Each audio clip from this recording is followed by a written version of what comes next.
All right. Welcome, everyone. This is November 17th, 2020 with the Athens Clarke County Mayor and Commission.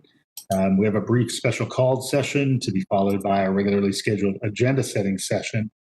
For the purpose of the special called session, I'd like to ask Clerk Gene Spratland to call the roll for us, please.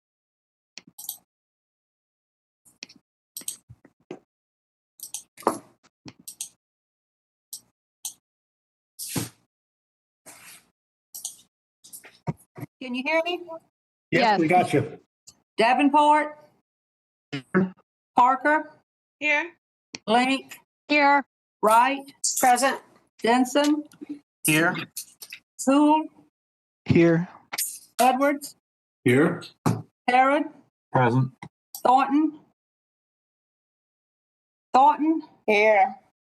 Hamby? Here. Here. We have a quorum. All right. Thank you, Madam Clerk. I appreciate that. All right. We have 4 items on our special called session agenda this evening, 2 items of old business and 1 item of new business. First item of old business is the proposed Western Downtown Athens Local Historic District designation and associated design guidelines. We have, as we have in planning and zoning items in recent months, camera set up in the chamber for public comment. And so I'm now going to invite public information staff to turn on the public comment camera and invite the first speaker up to the podium. You'll just give us your name and address, and you have 3 minutes to provide input. Going to wear a mask to speak? No, I think you can take it off. Okay, and stand right here. Yes. Okay. Right where it says 6 feet. Stand here. Okay. Good afternoon. Can y'all see me? We can see you. Good evening. Good evening. I'm Drew Decole. I live at 120 Maple Circle in Athens. I'm the past chairperson of the Athens Clarke County Historic Preservation Commission. I'm a general contractor, licensed general contractor in Georgia, and I'm also a property owner in the Western Downtown Historic District. And I just want to say how much I am in support of the Western Downtown Historic District, and really feel like this is a super important thing for downtown. I also will let you know from my standpoint as a contractor that the sorts of renovations that one would want to do on these buildings would be not particularly crazy more expensive. That's a rumor that is sort of purported, but it's just not true. As chairperson of HPC, I can tell you that we approved 98% of applications that came before us. So, there's really nearly no downside to this. It's a great tax advantage for property owners. I feel like any sort of commission-defined option that would allow property owners to opt out is truly a sham. That would be like telling motorists on the highway that they could opt for the 70-mile-an-hour speed limit, but if they wanted to drive 110, they really could. So that's just, and the notion that this is a polling of property owners, that there's a number of property owners that are for and a number that are against, and you just take a poll and that's how you do it, is just simply wrong. That's not how we approve our districts. It's just not how it's done. So anybody that suggests that that's how it's done is just either misinformed or trying to pull one over on you. Anyway, my building was hopefully in Melissa Link's CDO, has been listed as contributing, and I want it to be contributing because it's a very important property in my family. My grandfather invented the machine to put peanut butter between 2 crackers there back in the 50s. And so I also sent all of y'all a letter that has a number of property owners on it that do support this. And that's about all I have to say. I just want to stress that it's very important that you support the Western Downtown Historic District. Thanks.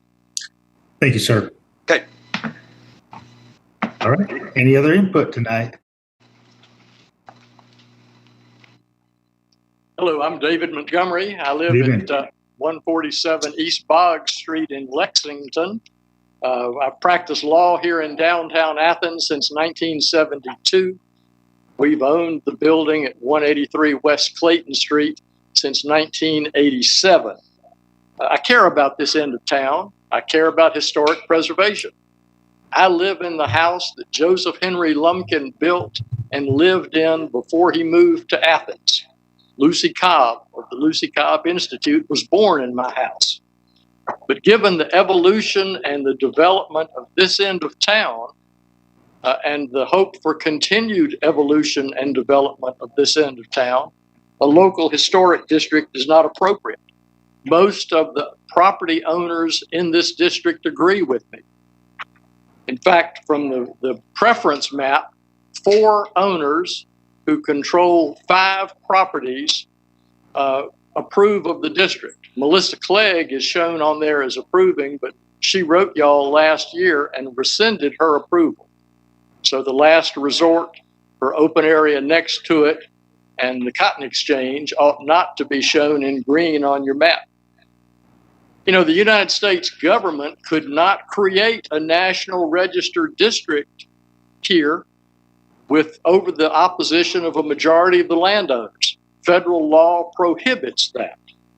I think that's a recognition of the fact that local historic districts, or historic districts in case of the National Register district, are supposed to be tools to help people, not a bludgeon to control them. The people who have invested in downtown, who have committed time, money, paid taxes, done more than a Facebook click, are the people that you ought to listen to, and those people are against it. Now, if you are determined to create a district, I urge you to look at CDO number 2. That includes the people that want in the district.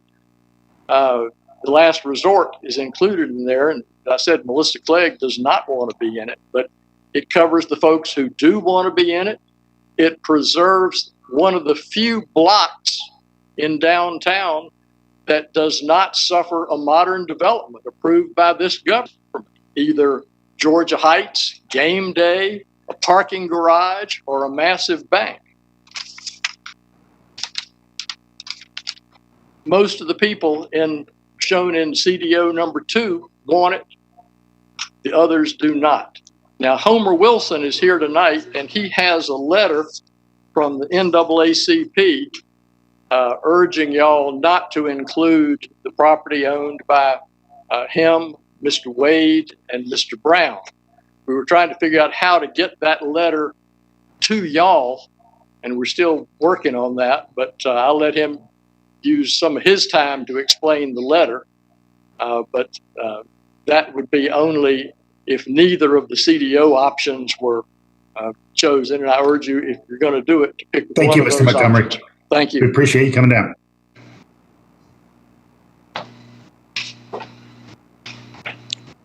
Others in the chamber. Good evening. Good evening. Jill Bateman, 1501 Welbrook Road, Watkinsville, Georgia. I'm Jill Bateman, and I'm speaking on behalf of Athens First United Methodist Church as the building committee chair. In December 2018, the church congregation affirmed the recommendation to remove the 110 West Hancock facility. This recommendation relied on professional assessments of the building structure, electrical condition, and mechanical systems, and the economic impact of maintaining, replacing, and updating it. The significant costs at that time were estimated to be between $3 and $4 million, which would divert valuable resources from the church's mission into a functionally obsolete facility. The demolition review of this property inspired this study for a proposed historic district and also a moratorium on demolitions in the area, ultimately leading us to this conversation tonight. Athens First United Methodist Church respectfully objects the inclusion of our properties, multiple parcels, within the proposed Western Downtown Athens Historic District. One reason relates to the financial implications of the 110 West Hancock building. Directing resources to update this building would negatively influence and impair the outreach and missions into the community and represent a substantial burden on the church. Secondly, the map of the proposed district continues to evolve. Visibly, the 110 West Hancock building is an outlier. It is the only identified contributing structure on its entire city block. Additionally, it is also isolated from other properties within the proposed district. Third, the designation process has been unreasonable. There's been a lack of information and communication regarding the historic district proposal. This lack of information was something the commissioners emphasized in December 2019 at their meeting. Since then, there has been one input session. The individual communication to the mayor and commission on our own, and also by other property owners, indicate overwhelming opposition to the historic district concept. Next, the historical significance themes and parameters have changed considerably from the research conducted in summer 2019. I ask, are there multiple structures contributing to these major themes now? What is the period of significance for the district? And again, is there visibly perceptible significance to the district? From a historical significance, we do not believe 110 West Hancock building qualifies to represent a historic district. It is simply not of historic significance in Athens. And finally, the designation is based on vague factors and subjective decisions. Athens First United Methodist Church respectfully objects the Western Downtown Athens Historic District proposal. Thank you, Ms. Bateman.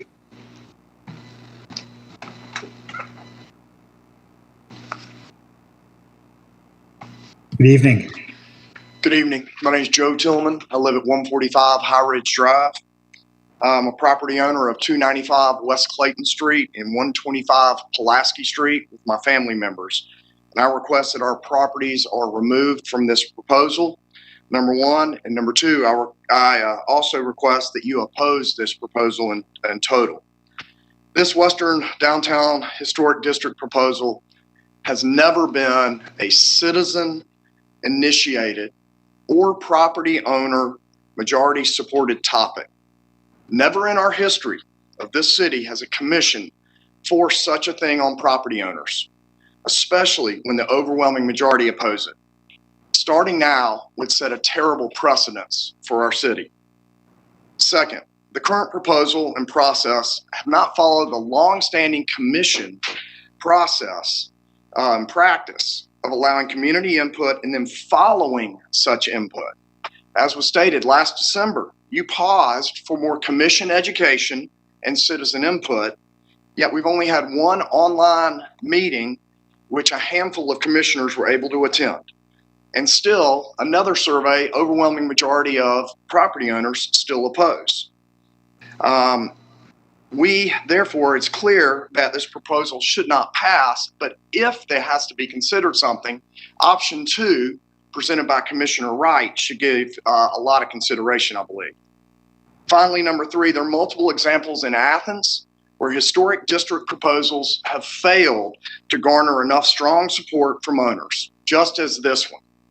And in these previous cases, everyone has stepped back. It hasn't been the square peg forced in the round hole. We can look at the recent Oakland Avenue situation, and we can go back a couple years to the Milledge Avenue situation. And at the Milledge Avenue, if folks wanted to be in, that option was still available for them to opt in. And I don't see why that still could not be the case tonight. So finally, it's my sincere hope that you will consider denying this, or at worst, Commissioner Wright's option 2 proposal, as a way to hopefully really begin some healing in our community. Because this has created a lot of distrust, and we don't need that in our community. We need to be able to trust our commissioners, and let this be a way that we can begin to heal and move forward, working together, community and commission. Thank you for your time.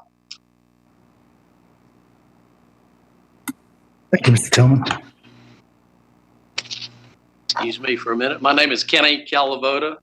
I'm a lawyer here in Athens. I live at 108 Chickadee Court out of the southeast end of Athens, Mr. Davenport's district.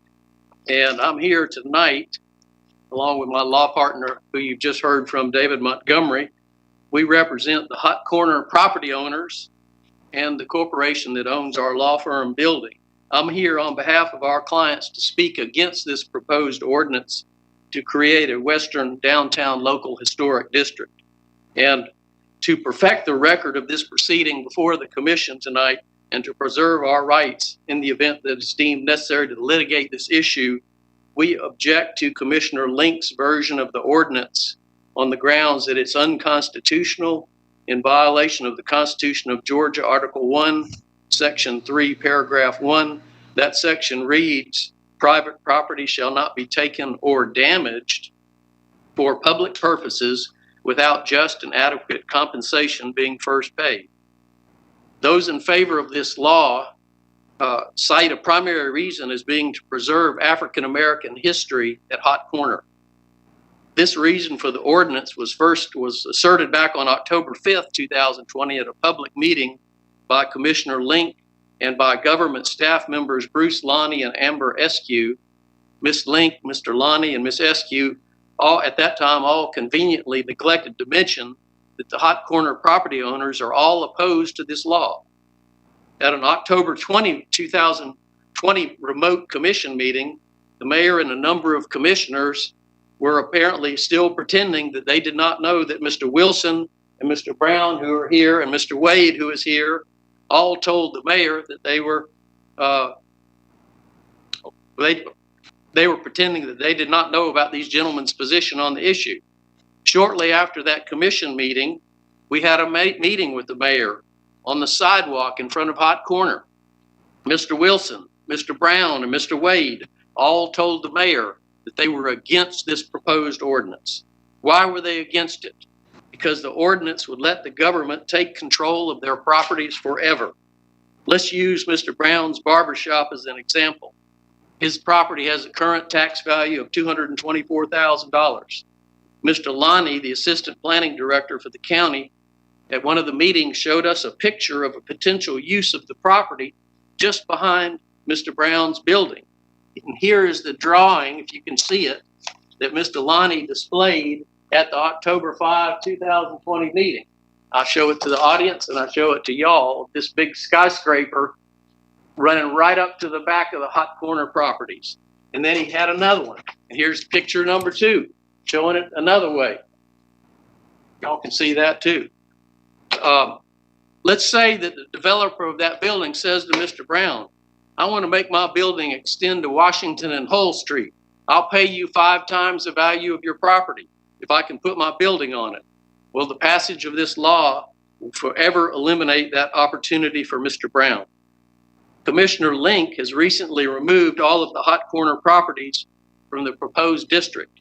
The major reason asserted for passing this law has been eliminated. Thank you, Mr. Calavoda. My time's up? Yes, sir. All right. I ask you to vote against the ordinance. Thank you.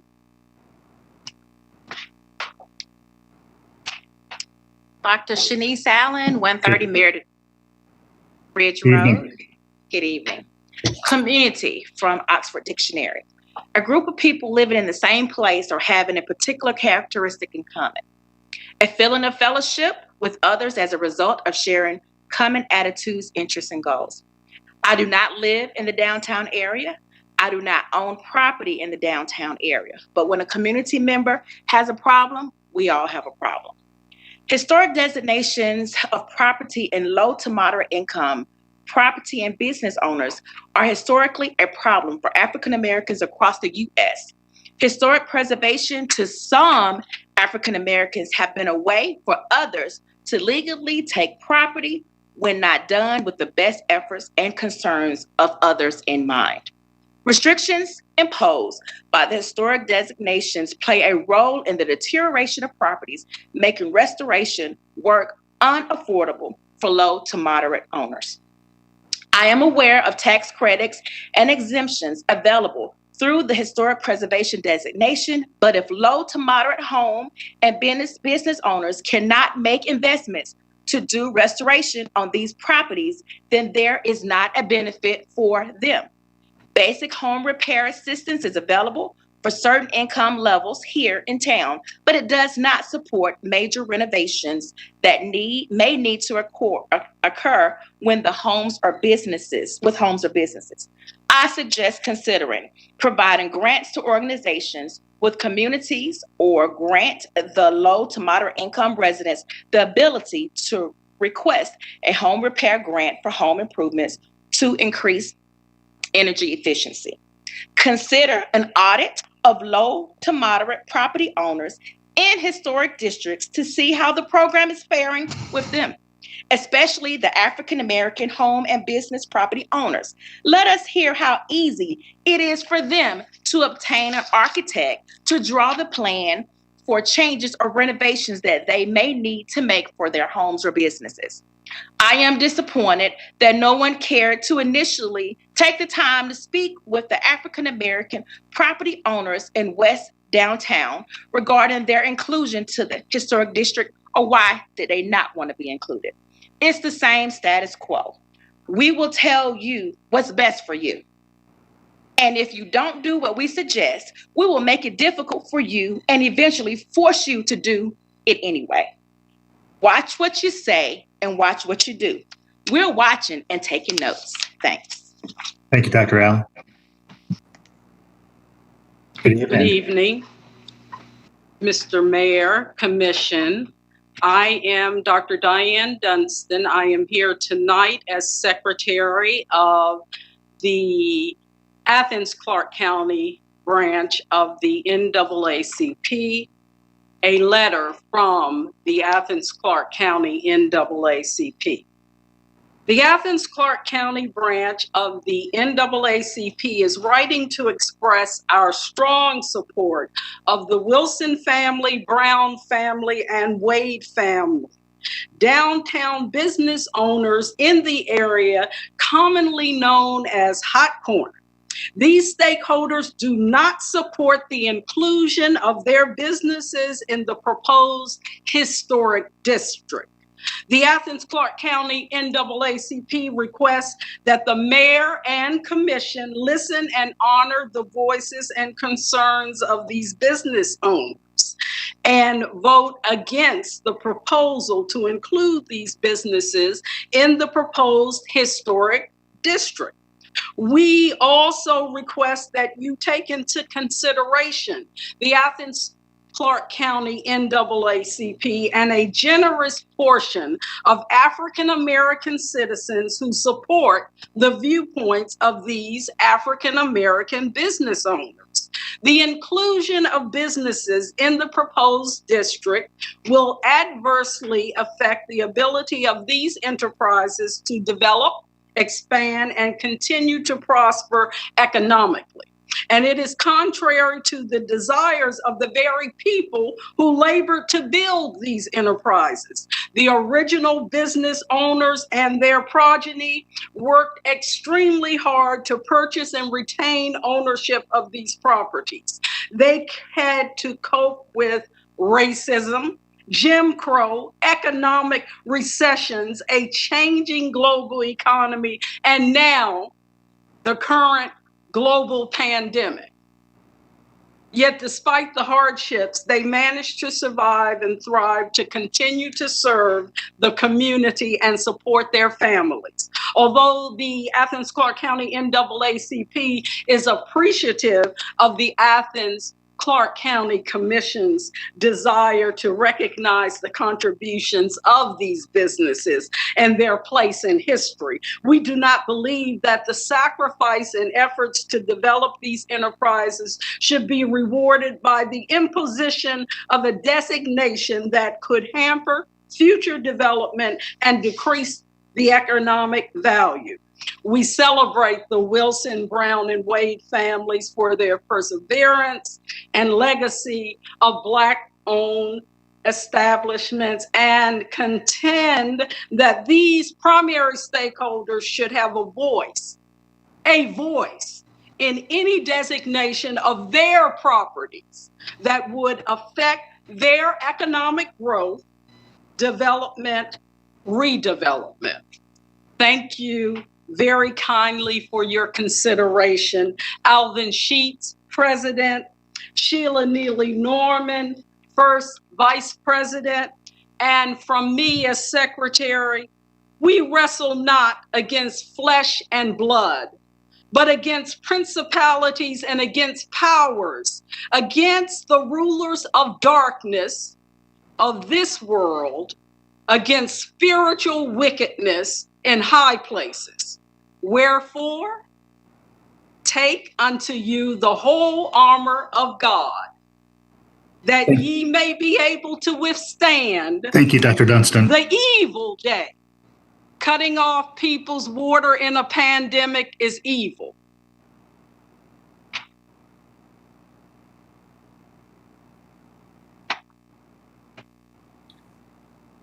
Good evening. How's everybody doing? Mayor and your commissioner, we come here today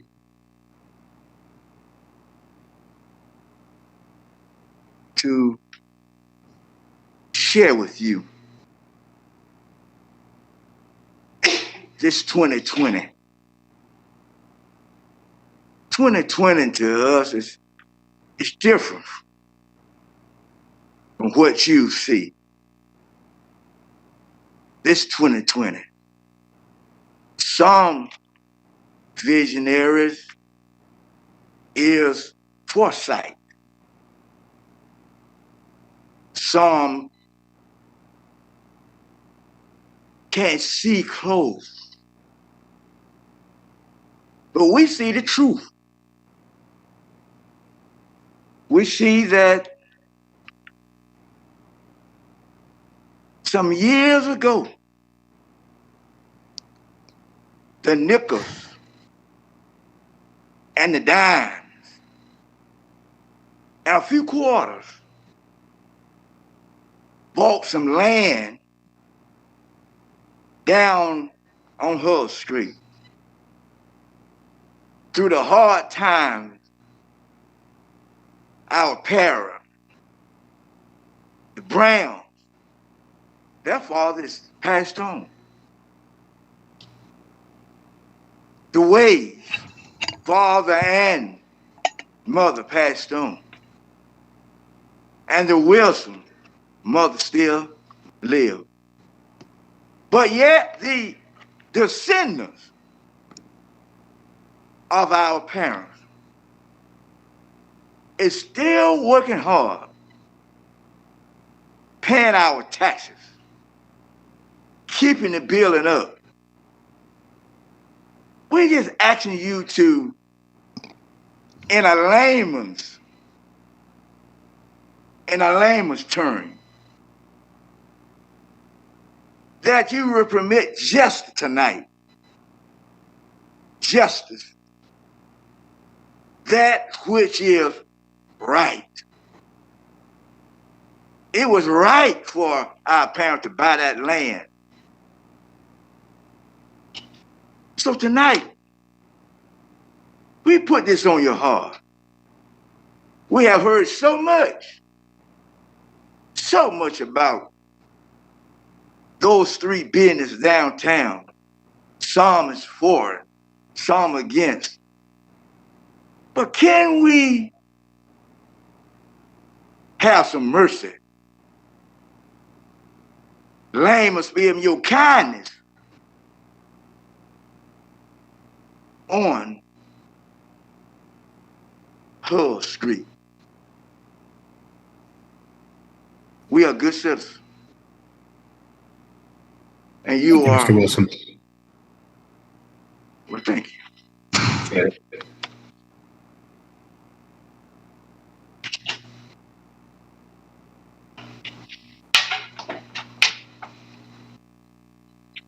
Good evening. Good evening. My name is Amy Andrews. I live at 282 King Avenue. And I wanted to let you know that I'm here to speak in favor of the designation of the West Downtown Local Historic District with the commission defined option number 1. I think everyone here would agree that downtown Athens is one of our community's jewels, if not the jewel. Why is that? And what would it be like if we did not have that? I think that the development of downtown Athens has been, a lot has been just by chance, some through design, but we serendipitously have an amazing downtown. And we have the University of Georgia to thank through the years because of its proximity and the fact that downtown and UGA grew up together and developed a symbiotic relationship.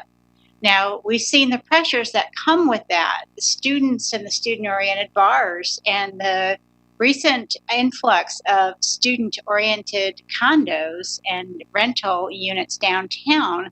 They're threatening to tip the balance, and we as a community have zoning tools such as historic preservation ordinances that help us guide development and make sure that we are not too far in one tipping point or another. And I think that everybody can see in the offing that we're just going to have more of these developments. You know, the students engender the type of speculation that enriches a few, but may not be to the best of our community's interests. And so preservation and a local historic district is a zoning tool similar to the other tools that we have. And I think that if you look at the current downtown and what has happened there with its designation, you'll find that it has been a success story. Redevelopment has occurred, and individual property owners do benefit.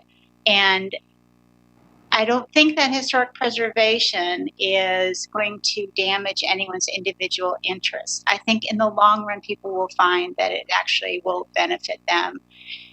So I encourage you to make the Western Downtown District a local historic district. Thank you. Thank you, Ms. Andrews.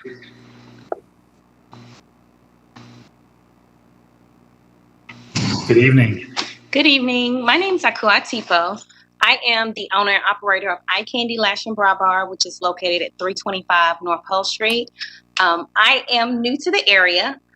So from what I am hearing, I am opposed to the actual proposition and proposal. It is shown statistically that in the first year 1 to year 2, business owners can actually fail. Their businesses can tank, taking on the financial and debts that come along with that. This is year 4 for me, and my first location in the prime downtown. The men before me, the families before me, Mr. Brown, Mr. Wilson, Mr. Wade, are pioneers that have paved the way for a woman such as myself, an African-American woman, to have a business location downtown, to work hard daily to build my brand, to expand my business. And from what I gather, this proposal is going to hinder that and take some of our visibility away, our rights that we have, the way that we actually brand our business. So I am opposed against it. Just because me being as young as I am, I respect the pioneers that have come before me, because I would not be in a position to do what I do, to take care of my family, to provide for my family, and to also give back to my community. Thank you. Thank you much.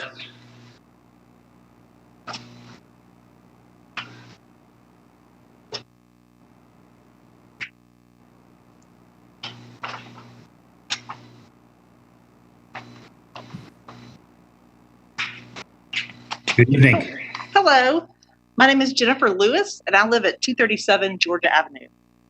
Through my role at the College of Environment and Design, I've had the opportunity to work with communities across Georgia in using best practices to protect and add value to their historic places. Economic development studies in Georgia and other states demonstrate over and over that local designation works by ensuring that one property owner can't make a selfish decision that negatively affects his neighbors. Creating a historic district based on the significance of buildings in an area is the most fair method of ensuring that all get the benefits of this shared responsibility. Local designation does not make folks fix up their buildings, and it doesn't prevent change. The rest of downtown proves that by having design review, it provides a level playing field for investments to thrive and ensures that proposed changes do not benefit one property owner at the expense of others. For too long, communities have not recognized the significance of African American history, using generations of disinvestment as an excuse to eliminate quote unquote blight in favor of serving a different audience. What message are we sending by not recognizing the history of this area and allowing development to go unchecked. We must protect the context of the whole of Hot Corner by preserving its physical history. Requiring a majority of approval before enacting a historic district seems innocuous and reasonable enough on its face, but it is no different than any other law that the community enacts for the health, safety, and general welfare of the entire community. Individuals do not get to choose if the law applies to them or not. By design, the designation is applied fairly in that it is tied to the age and character of a property, not an owner's wishes, and is applied similarly to similarly situated properties. And besides, how would a 50% majority, let's say, be counted? All residents get to vote, including renters? Does every property owner get a say? And how? Would a husband and wife under the same roof get 2 votes, but a widower only 1? If someone owns 25 properties, do they get 1 vote or 25? What if multiple owners own 1 property? What about a condo building owned by 300 members? Our downtown is our community's main commodity. Preserving modestly scaled structures preserves incubator space for entrepreneurs and creative enclaves, and in this case, preserves places significant to African American history. Let's give it the honor and benefits it deserves. Thank you. Thank you.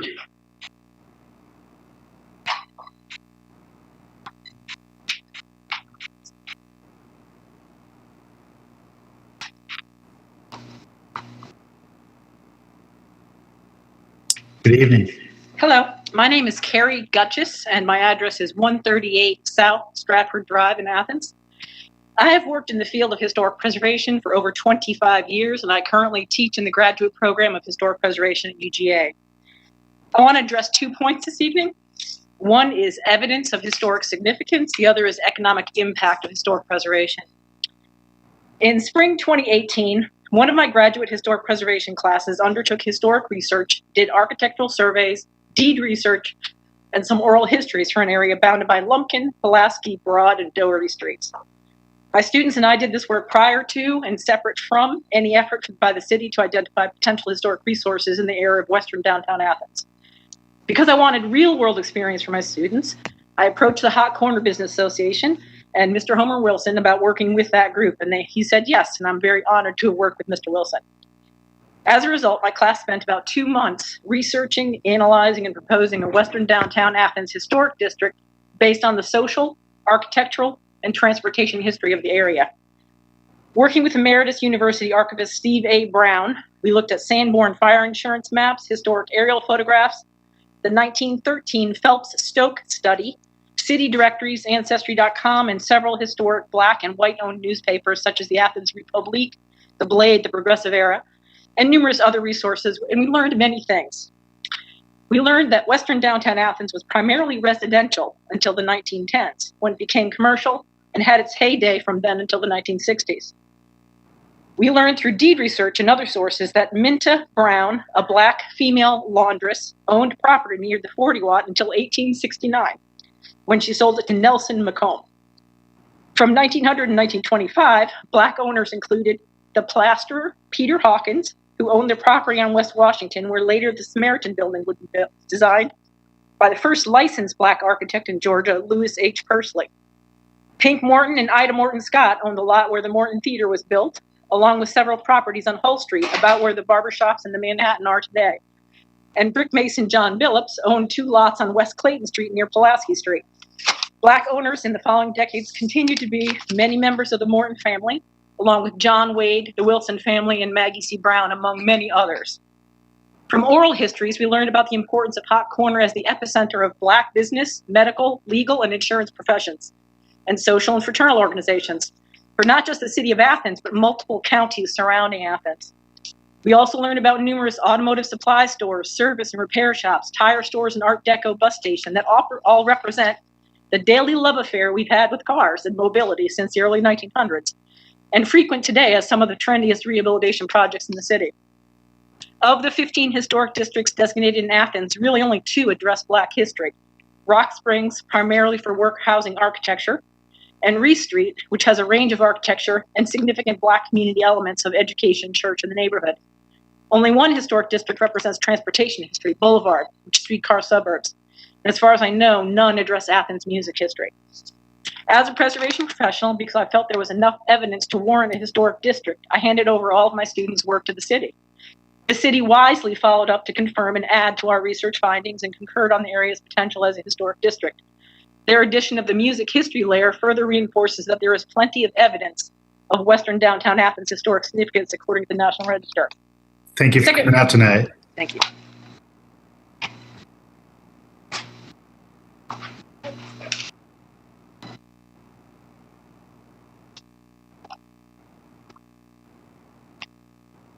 Hello. Good evening. Good evening. Thanks, Mayor Gertz. My name is Kevin Bates. I'm at 1045 Prince Avenue, an Athens resident. I'm here tonight to speak in favor of the current proposed, I think by Commissioner Link, proposal for West Downtown Historic District.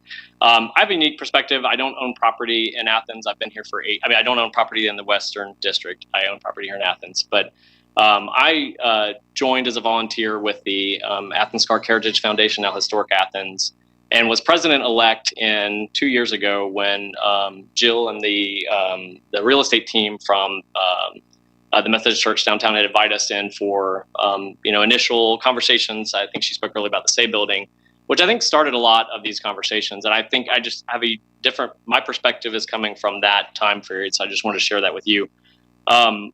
We sat down with them to see their proposal 2 years ago to hear their thoughts on the Say building, a building that they were struggling with on what to do with historic building. And they laid out that they had the funds. They laid out that the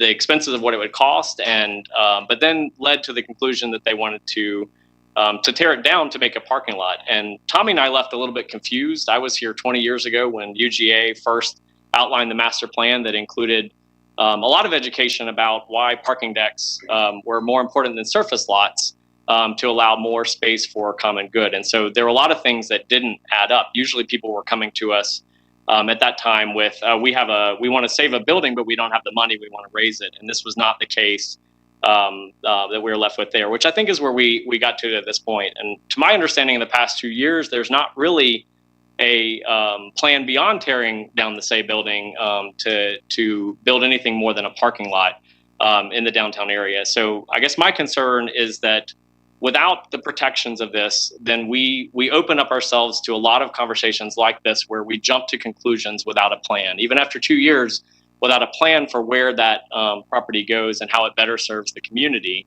And I feel like this is a great example of why those protections are needed, to have those further dialogues about all the properties, not to hinder anyone, not to put anybody in any kind of imposition, but we have, a rare 20-something blocks in downtown Athens to really paint the picture of the environment we want to have for everyone. And the last thing I want to do is see a time period in the near future, possibly where the church has torn down that building, now has a couple of lots for sale, and then we're back to a point of, is there a tower to be built, now an obstruction of the post office. So I appreciate your support of this initiative tonight, and thank you for the time. Thank you much.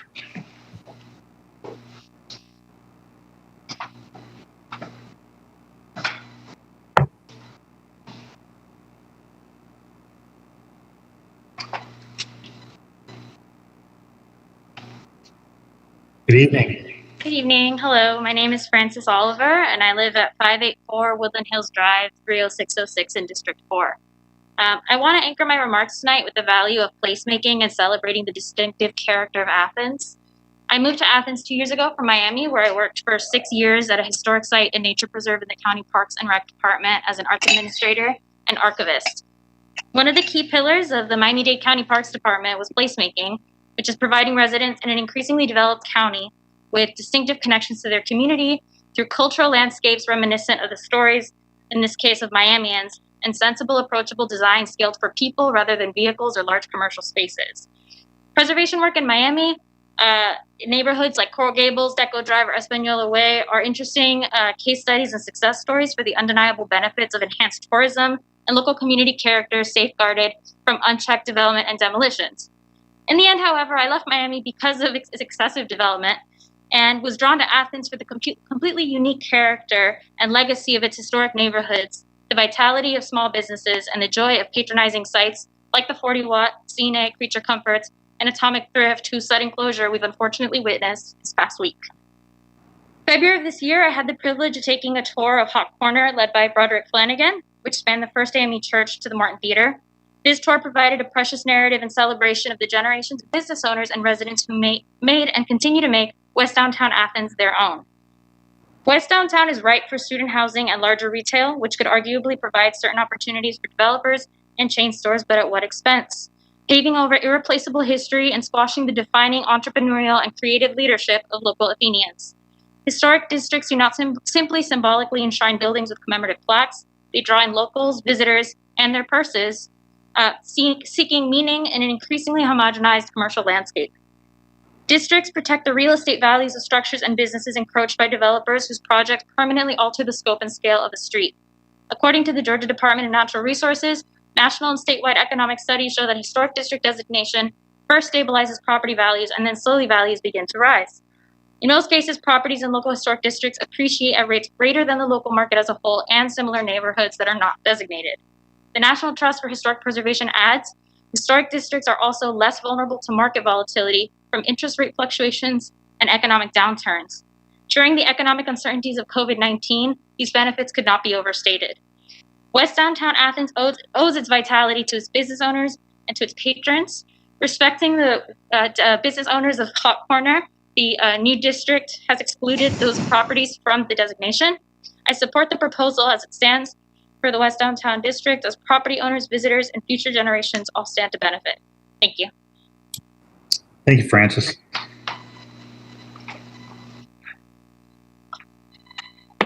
Good evening. My name is Tommy Valentine. Yep, sorry. Okay. My name is Tommy Valentine, 395 Cleveland Avenue, Executive Director of Historic Athens. I just want to begin by saying thank you to all of the commissioners, both those that will and will not vote tonight, for CDO 1, as we have endorsed and as the Georgia Trust for Historic Preservation has endorsed. All of you as commissioners have shown a remarkable willingness to listen and consider. Even CDO 2, which we don't support, shows an admirable effort to try to find a way for historic preservation. And so we really do appreciate the stewardship, leadership, and listening that's happened. When I got this job 2 years ago, I took it with the intention of turning it towards more equity and preserving places that we had not acknowledged. And a lot of that philosophy began with a brown bag panel that had happened at Federation of Neighborhoods, about the history of segregated Athens, that had Mr. Wilson and others on the panel. I want to assure those of you that are in the audience or at home that are concerned that we're ignoring the voices of the same folks that have been ignored by this city for so long, that the CDO we've endorsed tonight, CDO 1, does not include the properties that so many people came tonight to ask that they be excluded. CDO 1 does meet the test of a historic district as defined by this city's ordinance, as defined by the practices of historic preservation, as acknowledged by faculty of the College of Environment Design, as supported by over 1,000 people that have recently signed a petition in support of this historic district, and in the eyes of hundreds of people that have made calls or emails to you, the commission, in support of this historic district. I know you've heard too much of me, and I promise tonight, one way or another, I'll go away for a little while, but I just wanted to say that the reason you're seeing this outpouring is because of a concept we talk a lot about in historic preservation, and that's this concept of the third place. We have home and we have work, but where we go when we're not in either of those is the third place. And for so many people, West Downtown is that third place. And for folks that maybe don't feel comfortable in the central part of Athens, this is a countercultural friendly, artist friendly, entrepreneur friendly place. People are passionate about it. People have found their voice there. I know it's where I found my voice as an artist and organizer. And I'm just so thankful to all of you for working so hard to consider the best way to preserve it. CDO 1 meets that test. I hope that you'll vote for it tonight. Thank you all regardless, and we appreciate your leadership. Have a good night. Thank you, Tommy.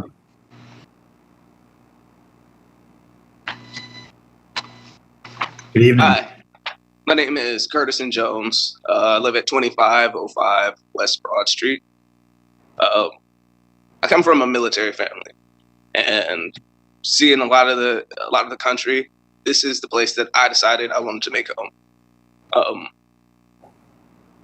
I don't believe that. I do believe change is inevitable. Just to make that clear, but there are certain things that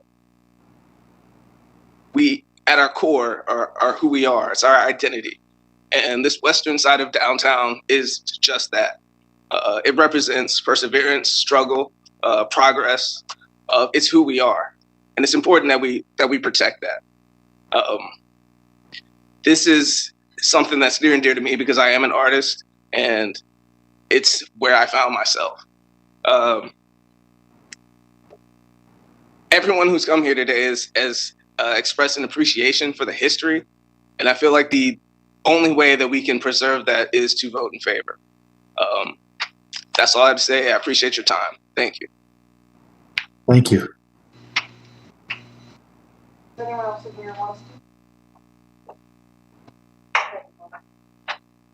I think we've got everyone who's wanted to speak Thank you. out in the hallway and in here. All right. Thanks for checking. I appreciate that. No problem. I'll go ahead and turn off the camera. Okay.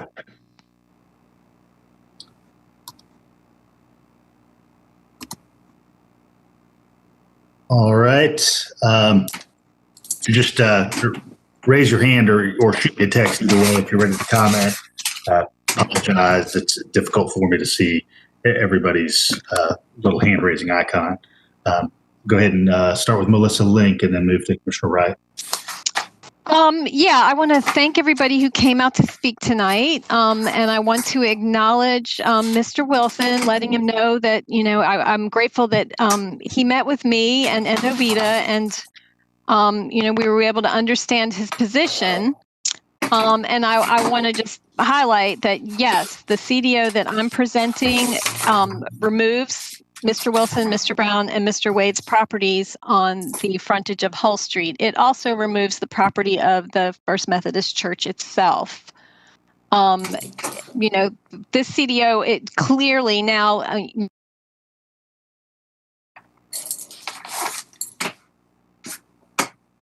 district that was initially presented by staff. This represents a visibly perceptible section of downtown.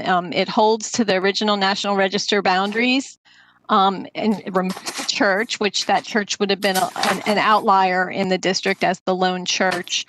And it removes those African-American owned properties fronting Hull Street. Those were removed, due to further conversations with those property owners and meetings and an understanding of their position, and a recognition that two of the properties were built in 1970, which is barely even qualifies as historic under National Register guidelines, and is far outside the period of other structures in the district. They were also removed in response to further research that revealed demolition of significant African-American built multi-story office buildings that occurred at the hands of white developers in the wake of desegregation. The loss of those buildings irreparably altered the character of this immediate area as the center of African-American culture and business that it was through much of the 20th century until the removal of those buildings that held significant white-collar businesses, insurance agents, doctors, lawyers, dentists. The loss of those buildings is a tragedy for the ages, quite frankly, in my personal opinion, particularly the Samaritan building, which was designed by the famous Black architect Louis H. Pursley, and it was a probably one of the most elegant buildings in all of downtown, a neo-Renaissance style building that was raised for a parking lot by white developers. It's still a parking lot to this day. The CDO it has a district that's focused primarily on a representation of the unique history that embodies the transformation of the American landscape as new transportation and communications industry arose in the early to mid 20th century. Many of the mid-century buildings in the district served the auto industry, and several of these have already been recognized with historic preservation awards, including Creature Comforts, Ted's Most Best, and Cine and the National. The two office buildings at the easternmost corners of the district represent the first telephone company in Athens and the former home of Southeastern Stage's bus line. This latter building being a building with significant early Art Deco aesthetic, and then that is a style that was characteristically embraced by those forward-thinking industries such as bus lines, cinemas, and radio stations. It's also a style that's rather unrepresented in all of downtown Athens. Athens really embraced its classic city aesthetic, so I believe we only have 3 examples of Art Deco architecture in all of Athens. The bus station itself is more of an Art Moderne, a later style that emerged out of Art Deco. And, you know, in addition to the clear cultural benefits in preserving structures that will, to perpetuity, relay the history of this area, historic designation also provides significant tax benefits and grant opportunities to property owners, something that is desperately, desperately needed for downtown property owners who are just facing soaring property taxes due primarily to the redevelopment of nearby properties for luxury student housing. But more significantly, in preserving these modestly scaled existing structures, historic designation preserves investment opportunities for these local small entrepreneurs who have nourished this world-renowned music and art scene that thrives, particularly in this area of downtown. That scene has been driven almost exclusively to this area of downtown. It used to kind of be scattered throughout downtown. This is all we have left of that scene. The current zoning situation in downtown, in this area of downtown that is unprotected right now, it allows demolitions that would enable massive block-sized high-rise development that primarily benefits corporate billionaires, vulture capitalists, and Wall Street shareholders who cater to a clientele of moneyed transients, not necessarily to locals who live here and grow up here. Historic designation often prohibits wholesale demolitions and requires an additional level of design review for new construction. This assures that future structures are compatible with the existing streetscape. It is much about acknowledging the past as it is about protecting the future. Over many years, I've had endless conversations with entrepreneurs who have run businesses in the district for decades now.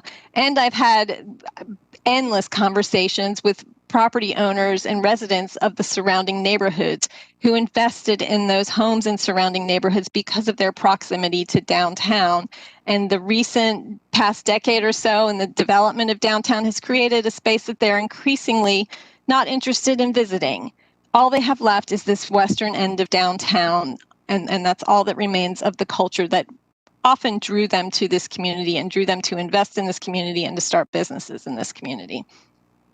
There is a sense that the denial of this designation will eventually thwart local entrepreneurship and inevitably kill the unique local downtown culture that put Athens on the map.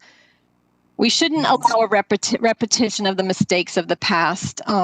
Through much of the 20th century, the unique local culture of dozens of diverse African American businesses thrived in this area. That culture was almost thoroughly erased as those Black-built and owned brick office buildings were torn to the ground at the behest of wealthy white developers in the wake of the Civil Rights Act and in the era of desegregation, and those are still parking lots. There's definitely a contingent of opponents of historic designation who I'm certain would happily see Athens' creative culture erased as well. This part of downtown provides a safe space for a diversity of our community, and not only hosting AthFest, the music festival that features all manner of hippies and hip hoppers and punk rockers and everything in between, but also Pride Fest, Latinx Fest, Hot Corner Fest, the Martin Luther King Day celebrations. Businesses in the area host launch parties for local activists turned political candidates, hip hop nights, salsa dance nights, drag shows, Jewish film festivals, and documentaries on the likes of James Baldwin and Ruth Bader Ginsburg. Many behind this rail took the stage just a few days ago as hundreds flocked to the area to cheer on a Senate candidate whose victory could help cement the end of a political era in which outright bigots have been at the helm of our nation and our state. Would the audiences that have long supported these events be so comfortable gathering here if these were held in the shadow of student housing towers? And would the generic antiseptic ground floor retail spaces of these structures offer the affordable rent and unique character craved by local creative culture businesses that are the backbone of Athens' music and art scene? I truly believe that establishing a West Downtown Historic District is our last chance to ensure the unique creative culture that quite literally put Athens on the map, and ensuring that that culture can survive into the foreseeable future. It's a culture that has proved to be a golden egg for our community. And over the past decade or so, we have been hapless witnesses to the slow strangulation of that goose.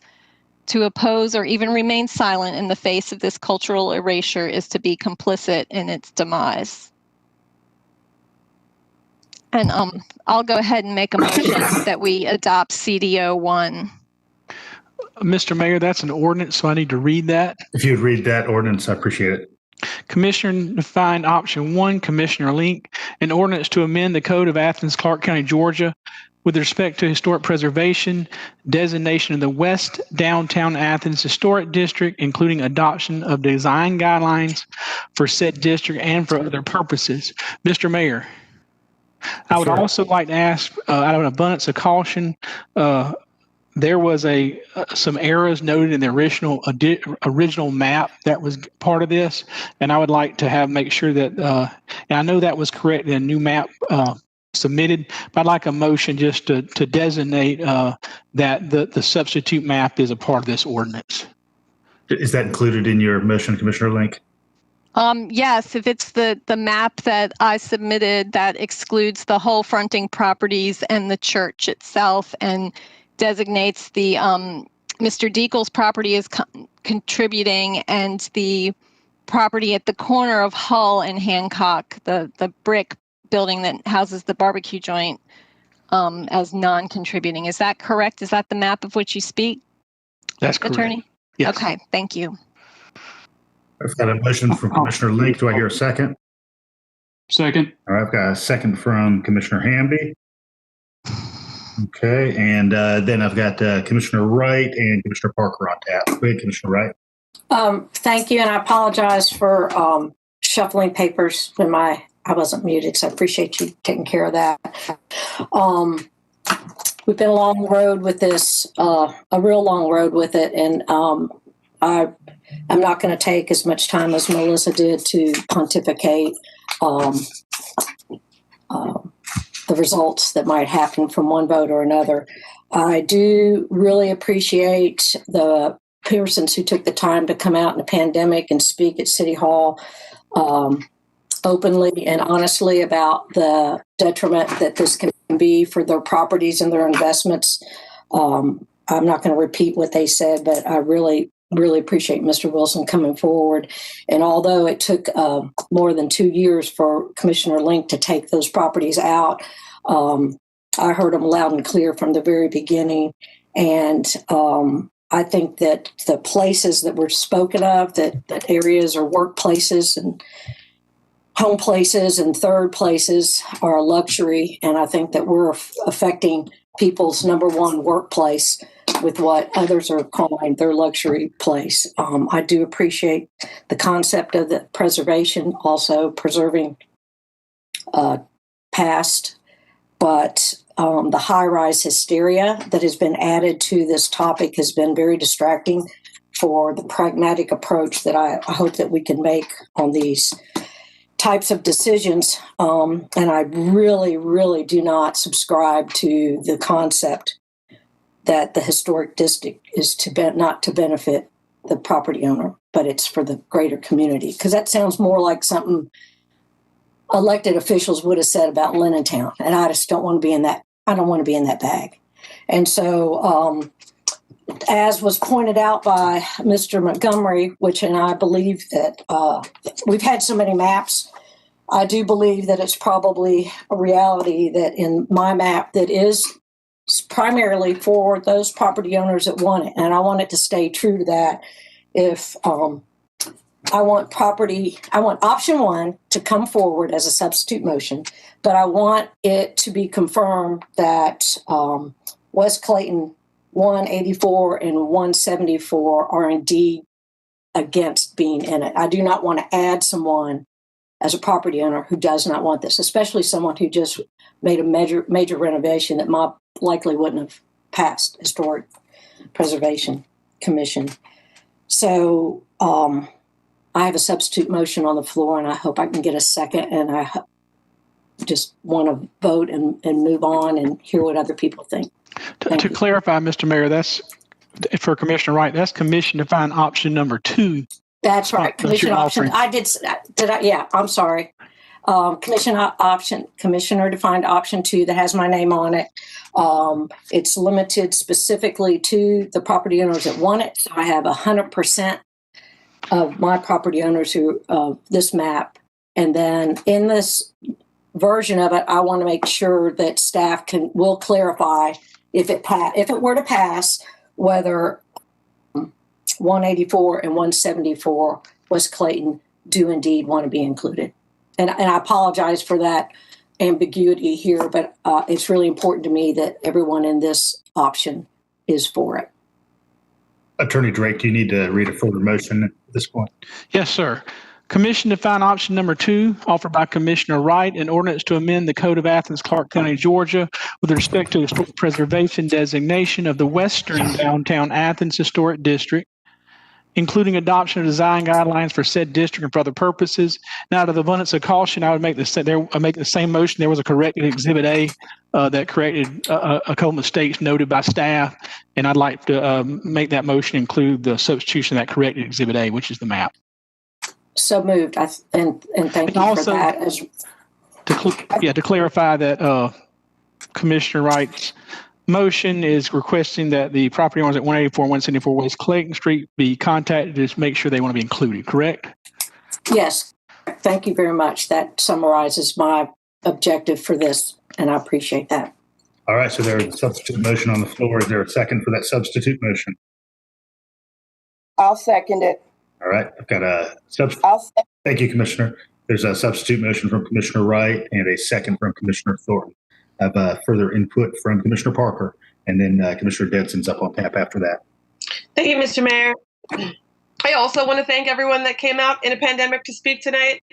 Particularly, I saw one of my colleagues from the hip hop scene, Curtis and Jones, stepped up to the mic and killed it on the mic as always. But I'm especially appreciative that Curtison came out because it's people like us that don't often get a voice in decisions like these. And it's that same sense of not belonging in the normal halls of power where power circulates that draws people oftentimes to the western part of downtown where I met Curtison and first freestyled with him and so many others of us that would be getting off of shifts at Dairy Queen making $7.25 an hour in order to jump in the cypher, folks that were ground down by less than living wage work and by dress codes in other parts of the city that found our voices there, that found community there, and that desperately need that space in our city, not as a luxury, but as some of the only things that keep us going in times when things are really dark and bleak. But I don't even need to speak about my own lived experience with Western Downtown in order to stand with Commissioner Link's CDO number 1. I trust the public.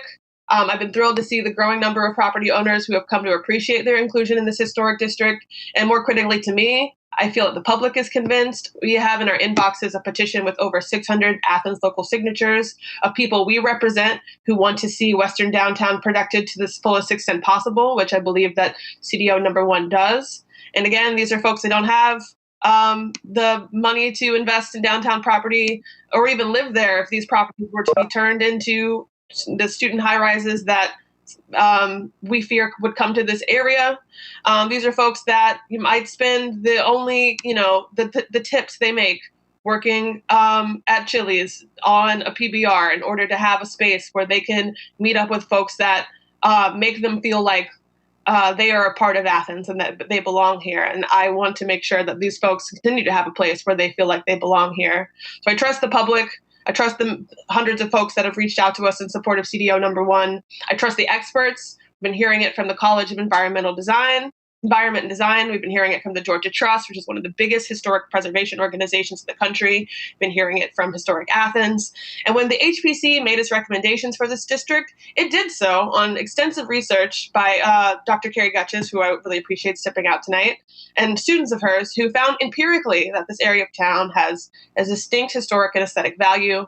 And while the architectural styles may vary due to decades, the different decades represented within the area, together they suggest a strong and unique, contiguous and continuous legacy of entrepreneurialism against the odds for African American folks who are no longer here and who no longer own those properties in order to come speak out in favor of us preserving the history that they helped build, for the folks that held offices at places like the Say Building, and now is seen in our thriving art scene, which calls this part of downtown our home. When the National Park Service, which has the highest and most exacting standards for historic relevance, deemed this area of downtown worthy of inclusion in the National Historic District for Downtown Athens about 10 years ago, roughly a third of the photos submitted of what constitutes downtown were photos of this side of downtown, including most prominently a photo of the Say Building. So upon review of these materials, this area, was it determined that this should be included in the district? I don't think that's anything to sneeze at. I also trust the economic benefits to owners and to us as a town that come with historic designation for this district. While I respect the wishes of the NAACP and the African American business owners that are still operating in this area to be excluded from the historic district, and I'm glad that CDO number 1 does that, for those that do remain, once this district is placed, contributing property owners will enjoy an 8-year tax freeze, which is about $3,500 of real money that can be used to withstand the lasting economic impacts of this pandemic. By establishing an overlapping national and local historic district, owners of property in this part of town will be eligible for state and national tax credits that will give them 35 cents back on the dollar for construction costs for historic renovations. And this has led to aesthetic and economic transformation in places like Savannah, in places like Pond City Market in Atlanta, and research as well conducted by the National Trust for Historic Preservation confirmed that historic districts serve as a magnet for community-oriented startups, as this historic setting lends a sense of permanence to their early efforts.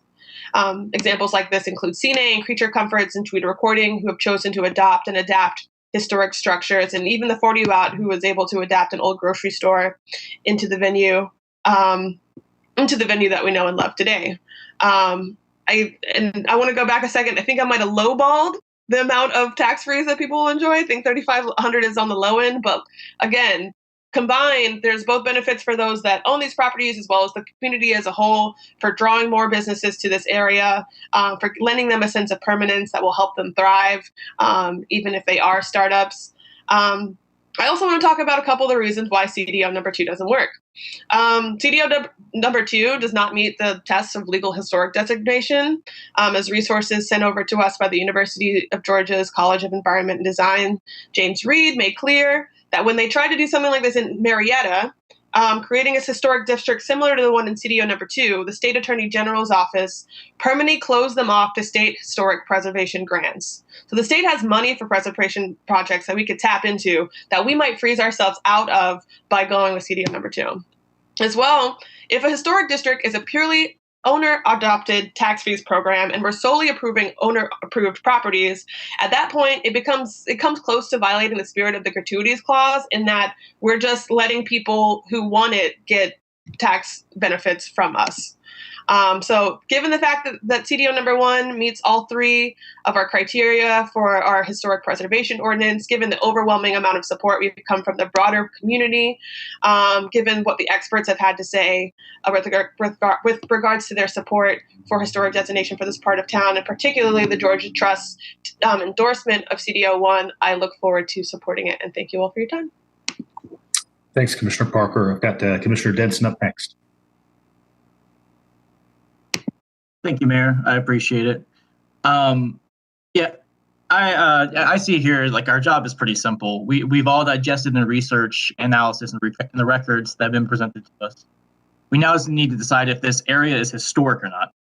And if it is historic, it doesn't need to be preserved.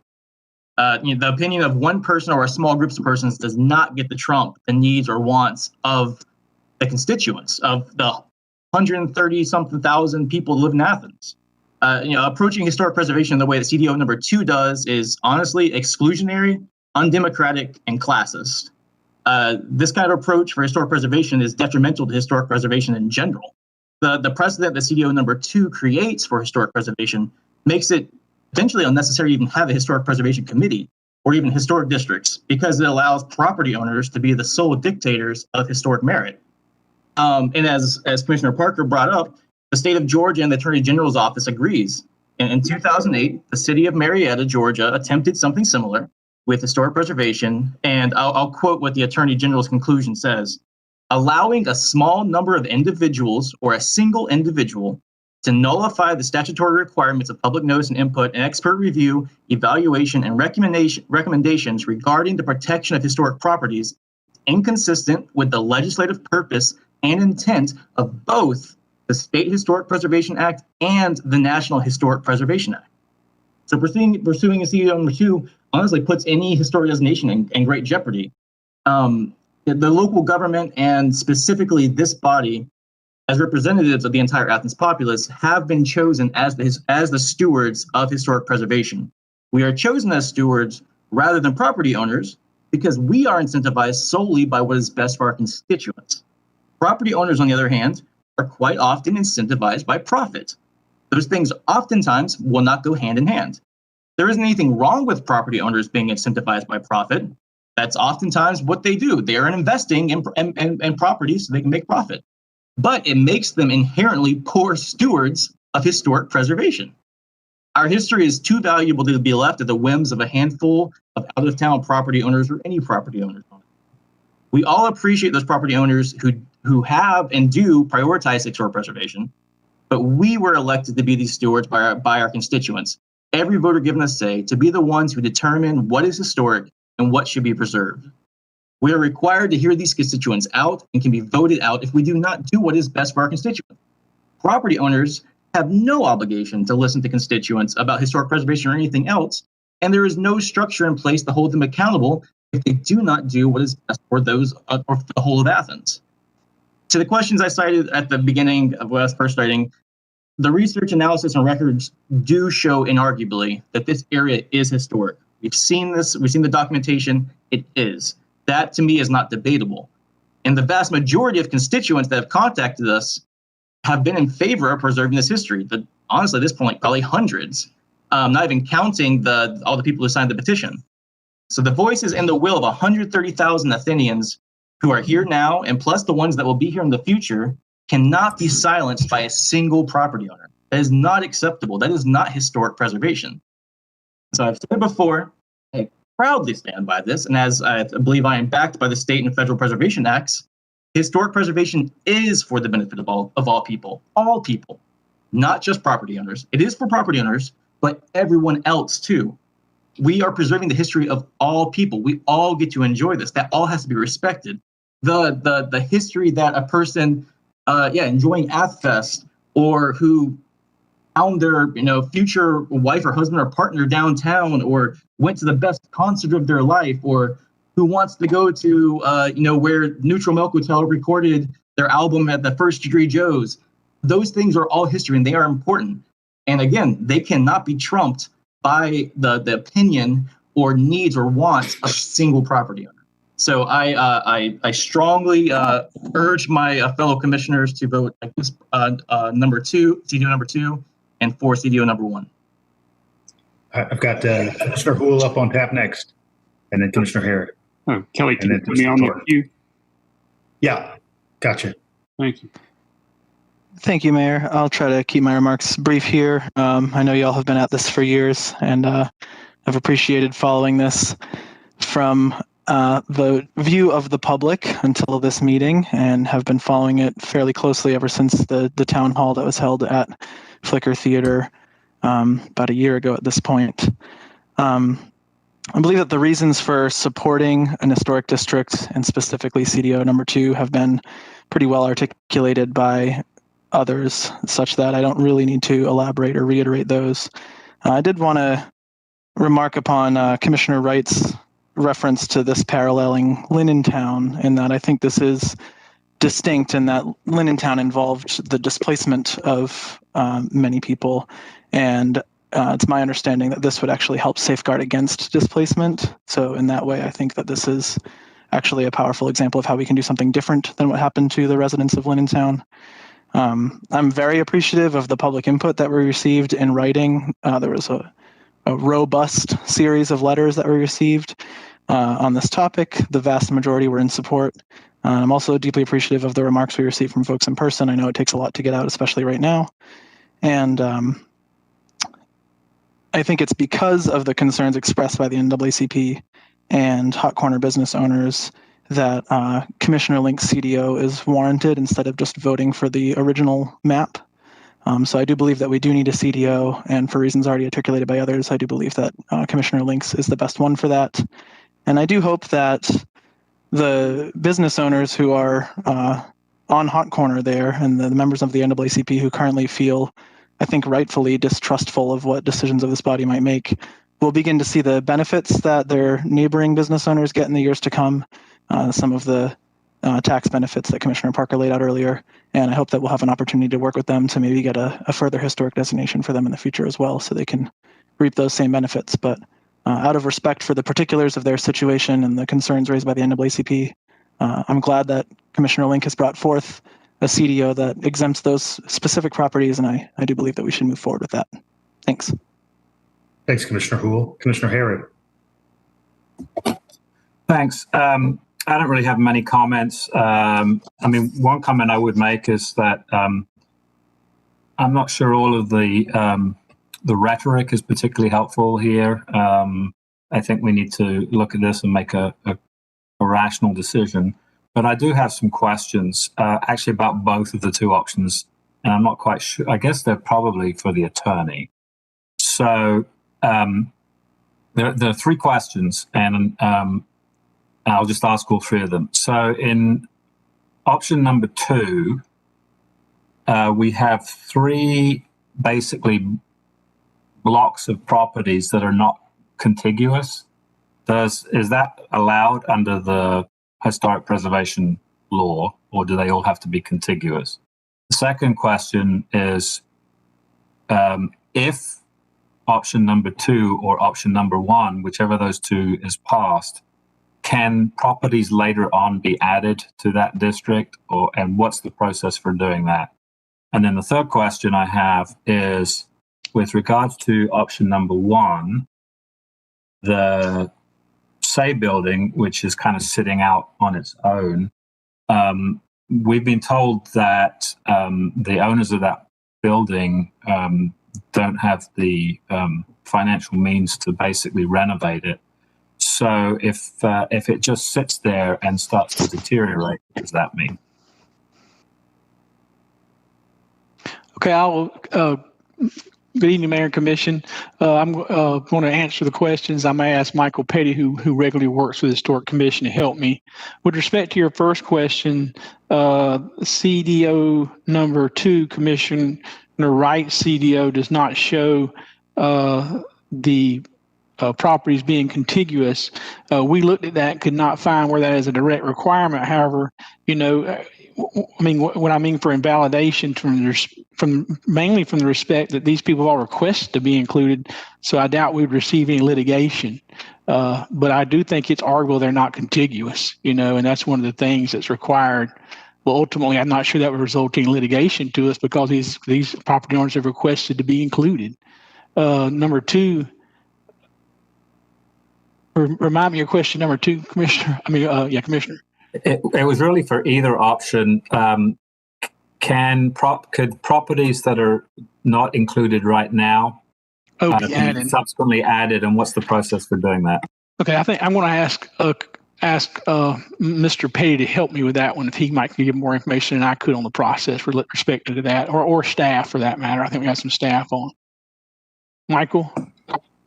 Yeah, Commissioner Harrod, I think the answer to that is it's the same process as if you were designating a new district. So the notice would have to go out, it would have to go to the HPC, and it would come before you again to add properties to the district. And I think we just recently, there may be some plan to do it to the other side of downtown, but that's, does that answer your question?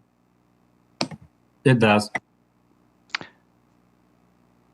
And the third question is, Commissioner Harrod, related to the property owner, the Say buildings indicated they don't have the funds to maintain the building, and what would happen. I mean, obviously, one thing important for all the commissioners to understand is just because even if the commission defined option, if the mission defined option is approved that includes the Say building, and I think that's the building you're talking about, there is nothing that prohibits the owner from going through the historic preservation before the Historic Preservation Commission and filing a request for petition for demolition based upon a licensed structural engineer's findings, and then there's that the building is unsafe. So there are criteria they would have to meet to do that, and ultimately that decision, I think, for demolition would have to come to this body for approval. Am I correct on that, Michael? So it would go to the HPC, but then obviously could be appealed to you. So I mean, we can't require Commissioner Harrod. I think we could file code enforcement violations perhaps if they weren't maintaining it correctly, like we could any other building. But ultimately, I hope that answers your question. It does, I guess. So what you're saying, if I heard you correctly, what you're saying is if that building is included in any district, that does not at some point in the future preclude it being demolished on the grounds of it being unsafe or some other similar ground. Is that correct? Correct. Thank you. Is that everything, Commissioner Harrod? Okay, thanks. All right, I'm going to move on to Commissioner Thornton, Hamby, and then Link. And then Davenport. There we go. Okay. First of all, I had planned to be objective in my comments, and so I'm going to do that. But then I need to address some things that have been said by members of this commission. One thing, when I came on this commission, I was very concerned about the work of Envision Athens. And in the next few months, this issue will have been on the table for literally 3 years. And when you look back at, and I thank County Manager Blaine for getting me this information, but when you look at the Envision Athens recommendation, section AR2, with development of historic preservation, to address historic preservation, and it says to develop, foster, implement, and fund a historic resource master plan. I would like to commend Commissioner Link for taking the extra effort to move this forward. I am 100% supportive of historic preservation. When I met with Tommy, I let him know that this is not one of my top 5 issues, but since it's on the table and there is great interest, I'm interested because the people are interested. But I'm not interested in people trying to bulldoze something in the 11th hour. All the things that were said tonight should have been addressed 2 or 3 years ago. I don't know where the historic preservation leadership is at, but it's in the Envision report. This should have been dealt with a long time ago. And it's also in our comprehensive report to the state. Now, I don't know about nobody else, but if this was such an important issue, we would have been working on it long before now. But we wait till a moratorium is about to lift, and then we rally up the troop and attack commissioners. I have a lot of other things on my plate. The smirks I've seen on some of my fellow commissioners' faces, it is not appreciated. It is not appreciated. You take like the folk that spoke like they were jokes. Like they were jokes. And then to say that property owners have, all right, here go the passionate part. The objective part was what was in the Envision Athens report. Now here's the passionate part. You make it seem like these hard-working property owners have no say so in this future in this community.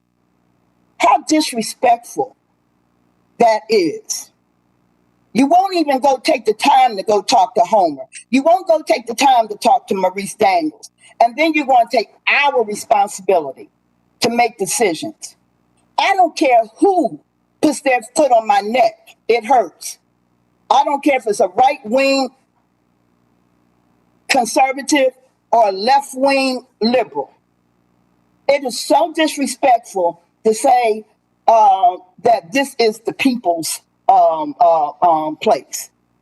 The folk that I know do not hang out downtown. But the worst part of it is I was quite comfortable whichever way this community, this commission went, whether it passed, whether it was CDO number 1 or 2. That, to me, because you got to pick your battles.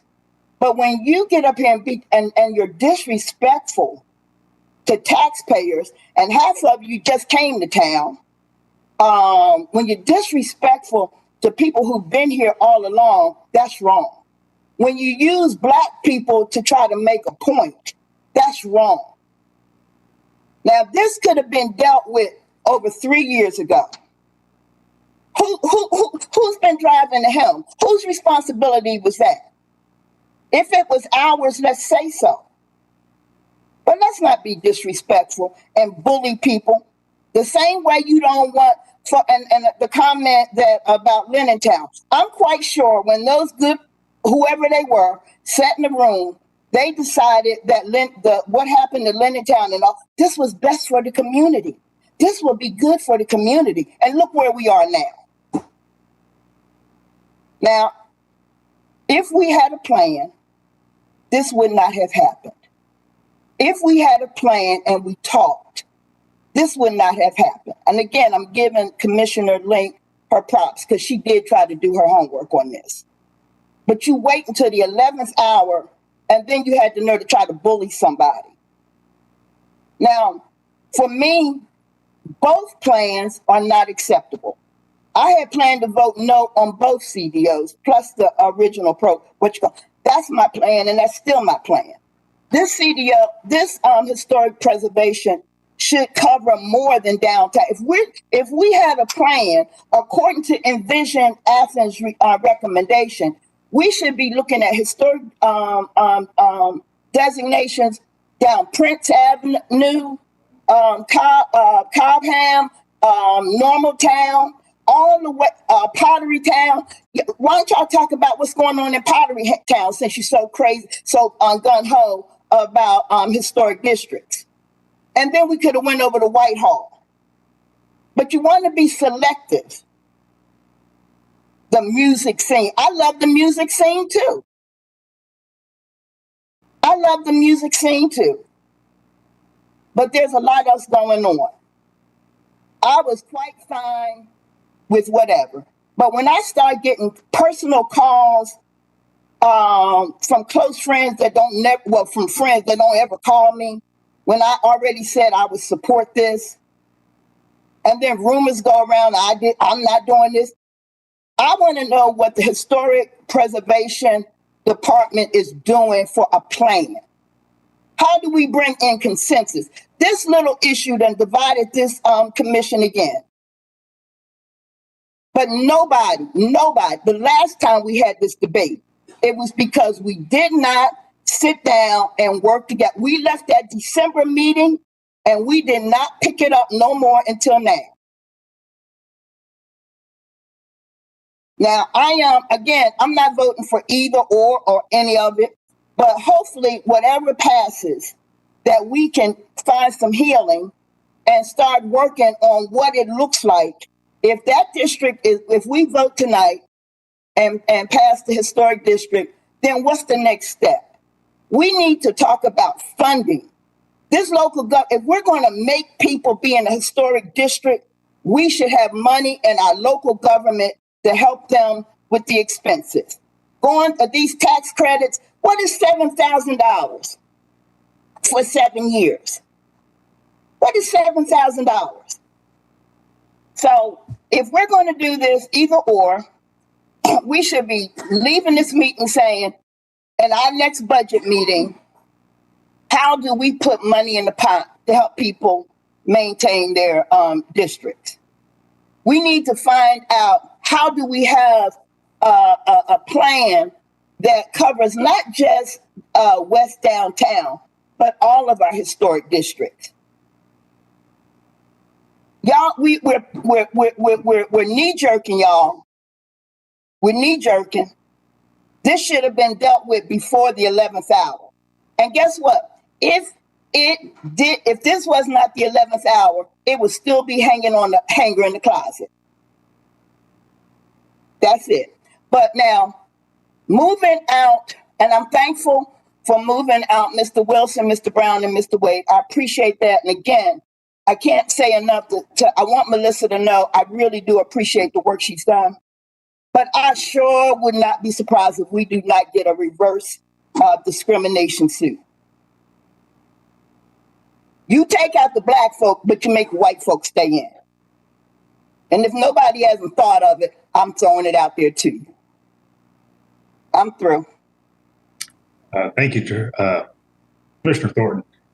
Commissioner Hamby, and then I haven't heard from Commissioner Davenport, and then I'll circle back to Commissioner Lund. Sure.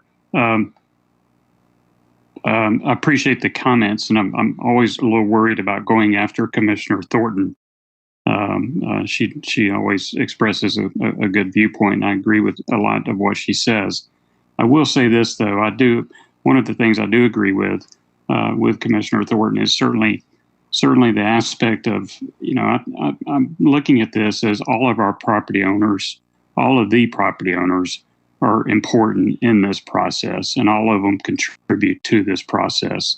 And I think their voices need to be listened to and heard as well. And I do approach historic preservation a little bit differently than I think some of the comments I've heard here tonight. I do see some value added to I know some people disagree with me on this, especially those that aren't for historic preservation, but I do see value added to properties that have been designated in a historic district. And I think that's important distinction to make. I see it along, certainly if you go down West Cloverhurst, you can see from West Cloverhurst from Milledge Avenue to Stanton, that part is a historic district, and from Stanton down to Springdale is not. And you can see how the difference there, and the difference in the scale of the houses, the difference in how they look. And I do think historic preservation offers the protection of a neighborhood protection, and it allows neighbors to know what to expect that's going to be built next to them. And I think that's important for property values in that regard. And we have seen where here in Athens, property values in historic districts do go up a bit to help increase the value of the property and the equity of the homeowners. And I think it's Commissioner Harrod, Commissioner Wright, and Mayor Gertz and myself. I think we've been through 4 of these scenarios, starting with Buena Vista, Milledge Avenue, West Rutherford, and Milledge Circle. And in each situation, what Commissioner Thornton points out is always that it's always some sort of divide. It's always the same sort of same sort of arguments that come up and concerns that come up, and we do need to do something about that. To Commissioner Thornton's point, and perhaps this is something the Heritage Foundation ought to take on in building, in helping us build a master plan for historic designation down in all of Athens, really. And also the process. We go through these processes all the time about how many people does it take to make a historic district? How many people do you need to agree to it? How many people do you need to disagree with it, and so forth like that? And we try to come up with the best solution. It's not always a solution that's going to make everybody happy. I recognize that. But in these processes, it always helps if we recognize that everybody contributes and everybody's voice needs to be heard, and we don't want to diminish the property owners and what they're saying and doing on both sides of the argument. So I'm going to support this historic district because I believe in them, and I believe it's going to be helpful to downtown Athens, and I look forward to continuing discussions about what Commissioner Thornton and others have brought up in regards to let's kind of get this problem fixed so that people know what to expect if they're going to be considered for a historic district. What's the requirements? What's the sort of I don't know, criteria for consideration and so forth, and go from there. Let's be more proactive about it. We say that every time, but we need to do it. So thanks. Thanks, Commissioner Hamby. I appreciate your comments about taking a broad view of how we move forward with historic districts, but both on the macro level and then I think on the functional level too. As many of us who've been behind the rail have seen for many years. We want it to be a smooth and functional process. I appreciated earlier comments noting that at least one developer believed that it was the case. I'm going to go to Commissioner Davenport and then Commissioner Lake. Boy, howdy. There's 2 hours on, 2 hours on this subject. And I appreciate everyone who came to City Hall, even during the pandemic, to express their concerns. It's duly noted via the emails, the phone calls, all this week. Thank y'all for your civic duty for expressing your concern. So I'm still conflicted on this one. And so if you look at the 30-year, 40-year history of the Western Downtown, not much has changed. You got the game day, you got a new service, but most of those buildings that were built have been contributing, attempting to contribute to the, trying to keep the aesthetics of the downtown looking pretty much the same. But I say that because, like, when I grew up in Athens back in the day, the Western Downtown was different. So I'm trying to think of, like, from a historical perspective, what would the commission have thought back then when it came to preserving, and what type of preservation that they wanted back then. And as we look, 70 years down the road, what would that city look like? Because Western Downtown, just like all of downtown, has changed over the decades. So are we actually preserving our culture and diminishing the culture of future generations? Or, are we essentially just, putting a stop to, other people's, 50, 60 years from now, are we stopping their ideals? And there have just been a lot of other things that has been said that I think are kind of missed that's out there in the community. For one, historic designation does not prevent development. Development can still happen. Corporatization can still happen. McDonald's can come in. If Drew Deco was like, hey, McDonald's going to offer me $1 million and to put up a McDonald's in one of his locations, they can. It does not stop student housing as well. So there's a lot of myths that that historic preservation will prevent student housing from coming in. And unfortunately, University of Georgia is growing. Most of our neighboring higher educations are growing as well.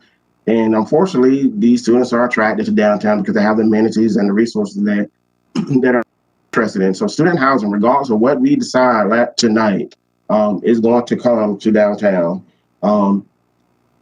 The other issue that I have with the historic preservation is the fact that it does, as a small business owner, I'm sympathetic for those people who own those property and who are running those businesses down there. And with the historic preservation, if they want to make any type of modification, it adds an extra layer of government and a fee for them to make, modest or, major changes. But on the other end, we do need to preserve our downtown. We do want to keep it aesthetically beautiful. We want to keep it aesthetically pleasing for future generation, because it does tell a history, it does tell a story, and it does represent a past that a lot of people cherish. There are some tax benefits, as some of our commissioners have stated, that will help benefit the business owner, the property owner. And they can use that money for savings, they can take a vacation, they can put it back into the business when it comes to, fixing things up or redevelopment. So regardless of whatever we decide tonight, there are going to be people in Athens Clarke County and beyond who are going to be upset, and then there are going to be people who are going to be happy.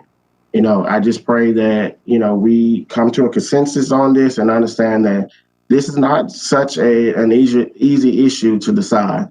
I do want to preserve the Western Downtown because because I love this town and I love what it has developed. But culturally, our culture is going to change over the next few decades. And historic preservation doesn't preserve culture. It just preserves the history and the aesthetics, the outside facade of the building. And I am ready to vote. All right. Commissioner Edwards is interested in speaking, and then Commissioner Link has already spoken. Go ahead, Commissioner Edwards. Thanks, everybody. I find it hard to improve upon what Commissioner Hamby said. I think he really, Commissioner Hamby just delivered one of the best speeches I think I've ever heard him deliver. And, our friendship has come a long way, the Commissioner and I, and I was just really proud and moved to hear the way that he put those remarks, because I think you really hit the nail on the head. I too am generally supportive of historic preservation and historic districts. I have many of these districts in District 7, and I've heard from many of my constituents excited about the potential of increasing the size of protection downtown. I have my wife and I purchased a building in the Downtown Historic District, and we went through the process of completely demolishing and renovating the facade. And the Historic Preservation Commission was a great asset for us. They really helped guide us make a wonderful renovation that I'm more proud of due to their oversight and input. And so I think sometimes they get a bad rap, but these are volunteer citizens that serve our community. And I just wanted to take this opportunity to point out that after undergoing probably the most intensive renovation that can happen in a historic district, a wholesale redesign of a facade, I can tell you that it was a fulfilling experience to work with the dedicated volunteers that serve this committee on the Historic Preservation Commission. So, again, Commissioner Hamby summed up my thoughts precisely, and I plan to support CDO1. Thank you. And I think we've all spoken. So I'll go ahead and call the question. I think we probably have all shared our positions. I think now might be a good time to vote. I second the call the question. All right. So we have a motion and a second to call the question. This requires a vote by the commission. All in favor of calling the question? Aye. Aye. Aye. Aye. Aye. Any opposed to calling the question? I have a question. The motion on the table is to approve Commissioner Wright's CDO2, correct? That's correct. And I've asked Attorney Drake, who's sharing the screen, if he can toggle over to CDO number 2, Commissioner Wright's CDO, just so that the viewing public can see that at this moment. And then I'll give him just a moment to do that. And then if we could just highlight that, because I don't want the property owner of 184 and 174 West Clayton to pop in and think that I wasn't listening if that person in that property. I just want them to know we were listening to them in the same consideration. Thanks, Commissioner.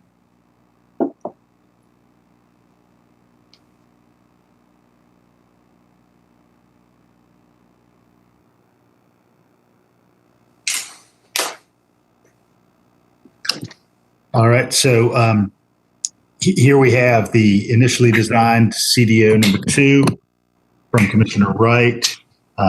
This does include those 2 corner properties at the northeast corner of Clayton and Hull. Commissioner, am I hearing you? You intend to remove those properties? Well, the motion on the floor is that staff would reach out if this were to pass and confirm their desire on whether to be included or not. Attorney Drake, can we have a vote prior? I believe that if we voted tonight, it would have to have absolute inclusion of some properties and exclusion of other properties. I don't believe we can do a vote pending public outreach, but Attorney Drake or Michael Petty, I'd certainly be glad for your input.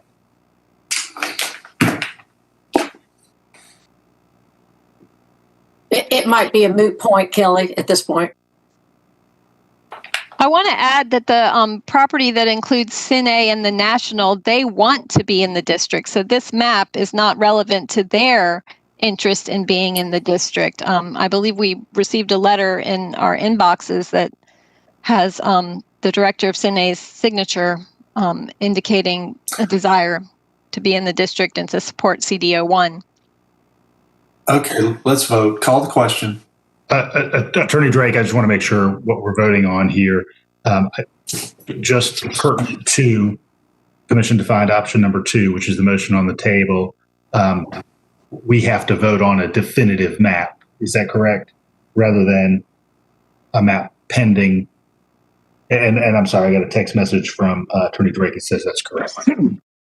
So what's on the floor is Commission defined option number 2, presented by Commissioner Wright, seconded by Commissioner Thornton.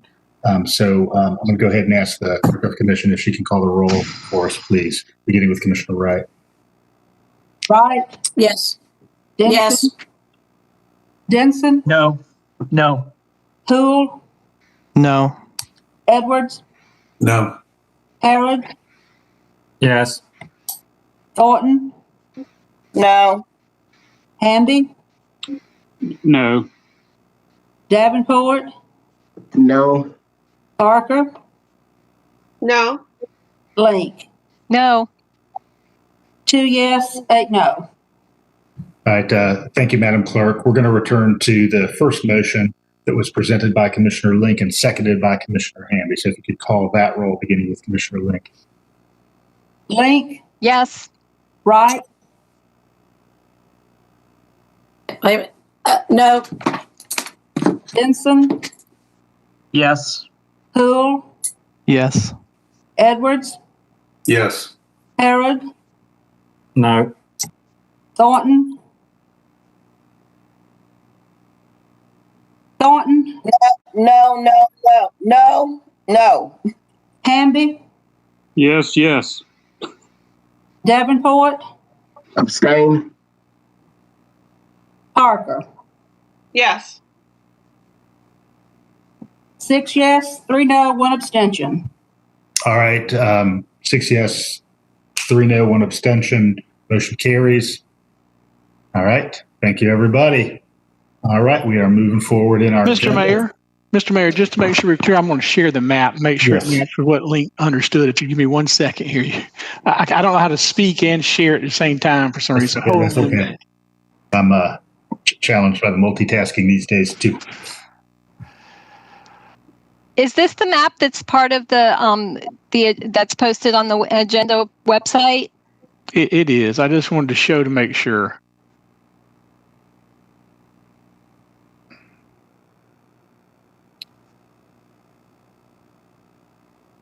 And so, Commissioner Link, this is the CDO as you understand it, correct? Yes, what I see posted to the website is what I proposed. And what I'm sharing? Let me see what you're sharing. It is what you described with the barbecue place in the district but non-contributing, Mr. Deagle's property in the district and contributing, and of course those 3 properties at the corner of Washington and Hull excluded. Yes. With the church sanctuary property excluded. And yes. I'm sharing from the agenda item, so. Okay, well, I'm looking at it online on the agenda item. And I'm sharing from that, so there you go. Yep. All right, everybody. We are going to move on to the second item on our special called agenda. Following the special called agenda, I will provide a break for the commission. Just a word to the wise. All right, this is approval of Parklet Program modifications and adoption of the Outdoor Retail Areas Program policy. If Manager Williams, you could just briefly describe the modifications that are embodied in this for commissioners and the public, I appreciate it. Yes, sir. Thank you. As you know, the Mayor and Commission asked that we come back on tonight and discuss the Parklet policy as well as the Outdoor Retail Areas Program. And we reconvene the Mayor's task force, or working group, if you will, on this issue of trying to expand some areas outside downtown. And so what the committee that met on November the 10th, what they basically recommended was that the Parklet program be changed modified in a minor fashion to allow outdoor heaters and to extend it through, bear with me here, March 31st, and also to post, not reduce, their indoor occupancy. And secondly, to continue the outdoor retail area program through the remainder of 2020 for the lower West Washington Street area that's been the subject of the recent pilots. And so that's what's being recommended by the working group. I do want to point out that in the agenda item, it mentions College Square, and I want to clarify that. The policy right now, as presented tonight for your approval, does not vary anything from what the College Square pilot is doing right now. What I'm recommending is that maybe we go back to the working group and have this discussion. With the parklets, there are some areas of downtown that can't avail themselves of parklets. If you think about Broad Street being a state highway and College Square, being used for other purposes. So it could be that that group could talk about sidewalk cafes and a different way of addressing it for those areas downtown that are hindered by the layout. So that was one qualification there on that. But basically, renewing the Parklet program through the end of March, outdoor heaters and posting, and then continue the pilot in the West Washington Street area only. Thank you, Mayor. Thank you, Blaine. Commission input on this side? I'll go, Mr. Mayor. All right. Thank you, Commissioner Edwards. Yeah, Manager Williams basically hit the nail on the head. We're continuing with the parklets, allowing for the heaters. That's a good portion we have to accommodate. And then keeping the status quo Washington Street area as the outdoor recreational area. Because of the width of the street, the geography, it really allows that area to be an optimal place for this to happen, along with the agreement of so many adjacent owners, working together to petition for that amenity. So that really has been a distinct geographical location where this program is working for all those reasons. So I encourage my colleagues to support this. Any other input, Commissioner Link? Yeah, I'll echo Commissioner Edwards, and I feel like this is an essential program I do appreciate that outdoor retail aspect, there being some surveying involved. But I do hope that all the businesses will participate because with the Christmas shopping season coming up, I feel like this will allow more people to feel comfortable coming downtown to shop, knowing that there will be an option for some outdoor shopping, that not only can they purchase items that are on display outdoors, but it'll also enable the stores themselves to be less crowded and people perhaps more likely to feel comfortable stepping into them. Thank you all for pulling this together, and I look forward to seeing how it pans out. Any other input or motion? Mr. Mayor, there's an ordinance connected with this matter. If you could please read that, Attorney. It pertains to the outdoor retail area. It effectuates waives the open container participants in the outdoor retail area program. So it's an ordinance to amend the Code of Athens, Clarke County, Georgia, with respect to outdoor retail areas and for other purposes. Thank you, Attorney Drake. Move to approve. Second. All right, there's a motion from Commissioner Edwards and a second from Commissioner Link. Any further input? All in favor? Aye. Aye. Any opposed? All right, motion carries. All right, we are moving on to the third item, which regards TSPLOST 2018 project number 6 and property agreement regarding the Firefly Trail project or sub-project number 3. Attorney Drake or Manager Williams, whichever of you would like to briefly summarize this, I'd be glad to turn it over to you.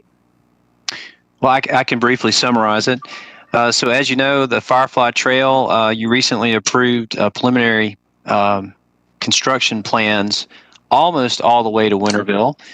There's been some public input. I know some commissioners have been involved in interacting with citizens out there, certainly closer to Winterville, and hearing concerns on both sides about the route of the Firefly Trail. This particular property is important to either alternative. The commission has discussed potential alternatives, either continuing on to Winterville on the rail bed or deviating at a certain point and going north to Morris Grove Road and then coming in on right-of-way. So those are two different alternatives that are out there, and this particular easement is critical to either. So it doesn't preempt the commission from doing one or the other, but the property owner is moving forward with a conservation easement. And when it comes to acquiring easements, it's much easier to do on the front end of that process. This has been an agreed upon approach with the property owner. And so and I just want to assure the public, because I know there are a lot of interested folks in this, should the commission approve this easement tonight, again, it does not preempt an alternate. Following this, we would go ahead, staff would begin public input and bring back that public input for your consideration as you decide which route you would want to pursue. Thank you, Manager Williams. Any input on this item? I move to accept, approve. I'll second. All right, I've got a motion from Commissioner Davenport, and I believe that was a second from Commissioner Link. Commissioner Wright? Right. All right, Commissioner Davenport and Commissioner Wright. All right, any further input? All in favor? Aye. Aye. Any opposed? Please indicate. All right, hearing none, motion carries. All right, last item on special called session is a professional services agreement for legal representation regarding a class action lawsuit. If Attorney Drake could summarize this for us, please. Mr. Mayor? Yes. We need to suspend the rules before we voted on number 3. Can we suspend the rules now? So moved. Second. All right, I've got a motion from Commissioner Edwards and a second from Commissioner Parker for suspension of rules. All in favor? Aye. Aye. Any opposed? All right. I say let's re-vote on that, Mr. Mayor, out of abundance of caution. All right, I appreciate that. Let's re-vote on item number 3. All right, does the motion from Commissioner Davenport still stand? Yes. And so does the second. Commissioner Wright still stands. Yeah, Perfect. it does. All right, we've got a motion from Commissioner Davenport and a second from Commissioner Wright. All in favor of item number 3? Aye. Aye. Any opposed? All right, signed, sealed, and delivered. All right, moving on to item number 4, our participation in a class action lawsuit, which will not cost us anything out of pocket. So, Attorney Drake, right ahead. That's correct. This would authorize the law firm of Armentrout Nixon and Elmore in Atlanta and Corey Tiller LLC to prosecute potential claims against DirecTV LLC, Dish Network LLC, Netflix Incorporated, Hulu LLC, and Disney DTC LLC for non-compliance with the franchise fee, also known as the video service fee, and right-of-way obligations as set forth under state law and the Athens Clarke Chapter 6-19 of the Code of Athens, Clarke County, Georgia. As the mayor indicated, we would not be responsible for paying anything unless there was a recovery by the plaintiff's law firms on our behalf of both past due franchise fees that weren't paid and any future. All right, so briefly, this lawsuit contends that streaming services, which are now, as we all know, a common video transmission mechanism, owe franchise fees, to local governments, just like for decades, cable companies have owed this to local governments. I certainly hope I'm not kept out of any theme parks after this. My son would not be happy with me. And I could add, Mr. Mayor, that I've learned that the Gwinnett County and City of Brookhaven are also going to be named plaintiffs in this lawsuit, and legal counsel will be paid a 30% contingent fee under the agreement, and that's consistent with the other local governments. Any questions or anyone like to make a motion? Move to approve. Can I just ask a quick question? All right, I've got a motion from Commissioner Edwards. Was that a second, Commissioner Davenport? No, I had a question. Okay. All right. I'll second. All right, motion from Commissioner Edwards, second from Commissioner Denson. Had a question from Commissioner Davenport and then a question from Commissioner Poole. So just for the edification of the public, there are other cities in the state of Georgia that are signing on to be a part of this, but there is a potential that if this succeeds, that and correct me if I'm wrong, colleagues, that we have a potential adverse effect of raising rates. So I just want to put that out there.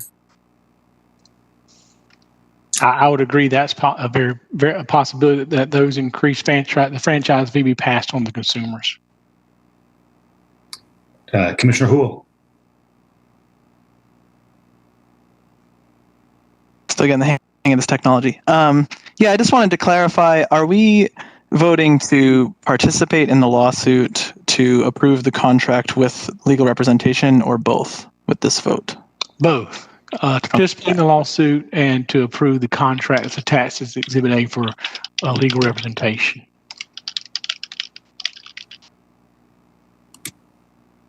All right. Any further questions?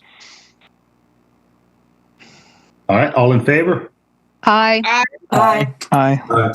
Any opposed? Please indicate. All right. Hearing none, motion carries. All right. By my clock, it is 8:12 Eastern Time. Everybody could be back at 8:20. I would appreciate it. I'm going to go grab a cup of water. See you in a few. Mayor, are we going to have executive session? If so, we need to have a motion for that. We are not having an executive session tonight. No, thank you.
All right, welcome back, everybody. It is the 17th of November, 2020, and we are here for the agenda setting session of the Athens Clarke County Mayor and Commission. First order of business actually is to adjourn from our special called session. Do I hear a motion to adjourn from our special called session? So moved. Second. All right, I've got a motion from Commissioner Edwards and a second from Commissioner Davenport to adjourn. All in favor? Aye. All right. Moving then immediately into our agenda setting session. The agenda team has reviewed these items and has placed the first 8 on the consent agenda for a single vote. Would any commissioner like to remove any of those items from said consent agenda for discussion? I would like to remove item number 2, please. 2. All right. Anyone else? Commissioner Houle? I would like to remove item number 1, please. Okay. All right. Going once, going twice. All right. All right. So we'll begin with item number 1. Commissioner Houle, go right ahead. I'm so used to where the buttons are on Zoom that I'm still getting used to where to toggle here. So bear with me for one moment, please. Sorry. Yeah, I just had a few questions about this. The first is, in speaking with leadership at the Athens Clarke County Police Department, my understanding is that while we've moved a lot of the test kits for sexual assault onto the lab, that they're still sitting in the lab and there's a major backlog there. So I was just seeking to get some clarity first on whether the money from this grant can be used to move those along more quickly. So, and let me also say too, Commissioner Hull, I appreciated your questions and you sharing with me earlier. I can't retain all the detail that goes behind this, and so I was able to do a little work with staff and come up with some responses for you for the benefit of the public. So I do really appreciate that. And what my understanding of this is that the grant can't be used to address the backlog of rape test kits for a couple of reasons. One is that's not what the priorities are identified by the funding solicitation, but also that all the outstanding rape test kits have been moved, the backlog that we had some years ago from our police department to the state. And so we're really dependent on them to do it. And staff does not feel like any additional funding could be used to help speed up their process for that. Okay. And I know this isn't entirely pertinent to the vote on this, but I'm just curious, do we have a sense of if and when that backlog may be worked through? Because when I think of, funding these positions, there seems to be a certain amount of futility if a lot of the key evidence never makes its way back to us in time. Well, I would have 2 responses to that. We don't have an idea. We're dependent on that outside agency there. And while these cases are pending, with that waiting on that information, there are many other domestic violence cases that would be served by these folks.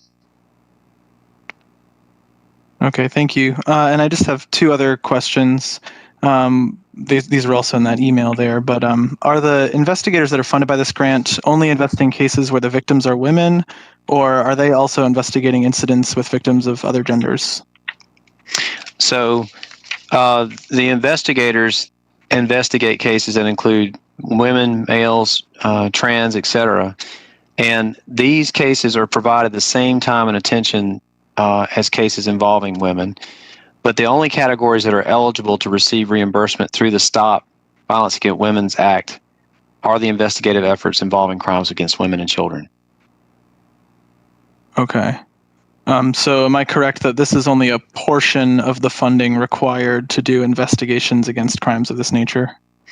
Yes, sir. And do we have a sense of how much of a portion this comprises? I can get that information for you, sir. Okay, thanks. And then the last question I had, which is sort of similarly along those lines, do we have data on how many cases are investigated with this funding and what types of results come from those investigations? By results, I guess I mean like what types of charges are being placed and what types of convictions we're getting from people. Yes, sir. And I'm sorry, I probably spoke too fast. So of the 4 investigators and the records clerk, it's about $260,000. and 120,000 of which would come from the grant, and the other 136,000 would come from the operating budget. So it's a little under half, to answer your question. That question. Okay, thanks. As far as the data, we can give you more additional, more specific data. But what I can share is that this group of investigators does domestic violence and the Missing Persons Bureau, and they average about 181 reports per month. That was back in 2019. In 2020, they're probably going to exceed that this year. Now, this does include some missing persons and crimes against the elderly, but are primarily domestic violence. And within the Sexual Assault Bureau, there have been 655 cases since January. And I plan to give you, all of you, a lot more detail, but that's the high-level data to respond to your question. Were there any thank you. other questions, Commissioner? Yeah. I have a question. Oh, sorry. Go ahead. Yeah. I was going to say not from me, but I would ask that we keep this off consent until the voting meeting so we can delve into this a bit further. And I guess while I'm here, I'll just ask my colleagues to think about, if this money is moving toward putting further people into situations of incarceration, if there may be a way for us to think more deeply about how, when we get funds like this, we can be working with both victims and perpetrators of crimes and so-called crimes to ensure that we have the most humanitarian way forward for everyone's safety. Commissioner Link. Yeah, I'm particularly concerned about trans women. This funding is restricted to applying to investigations of cases of violence against women.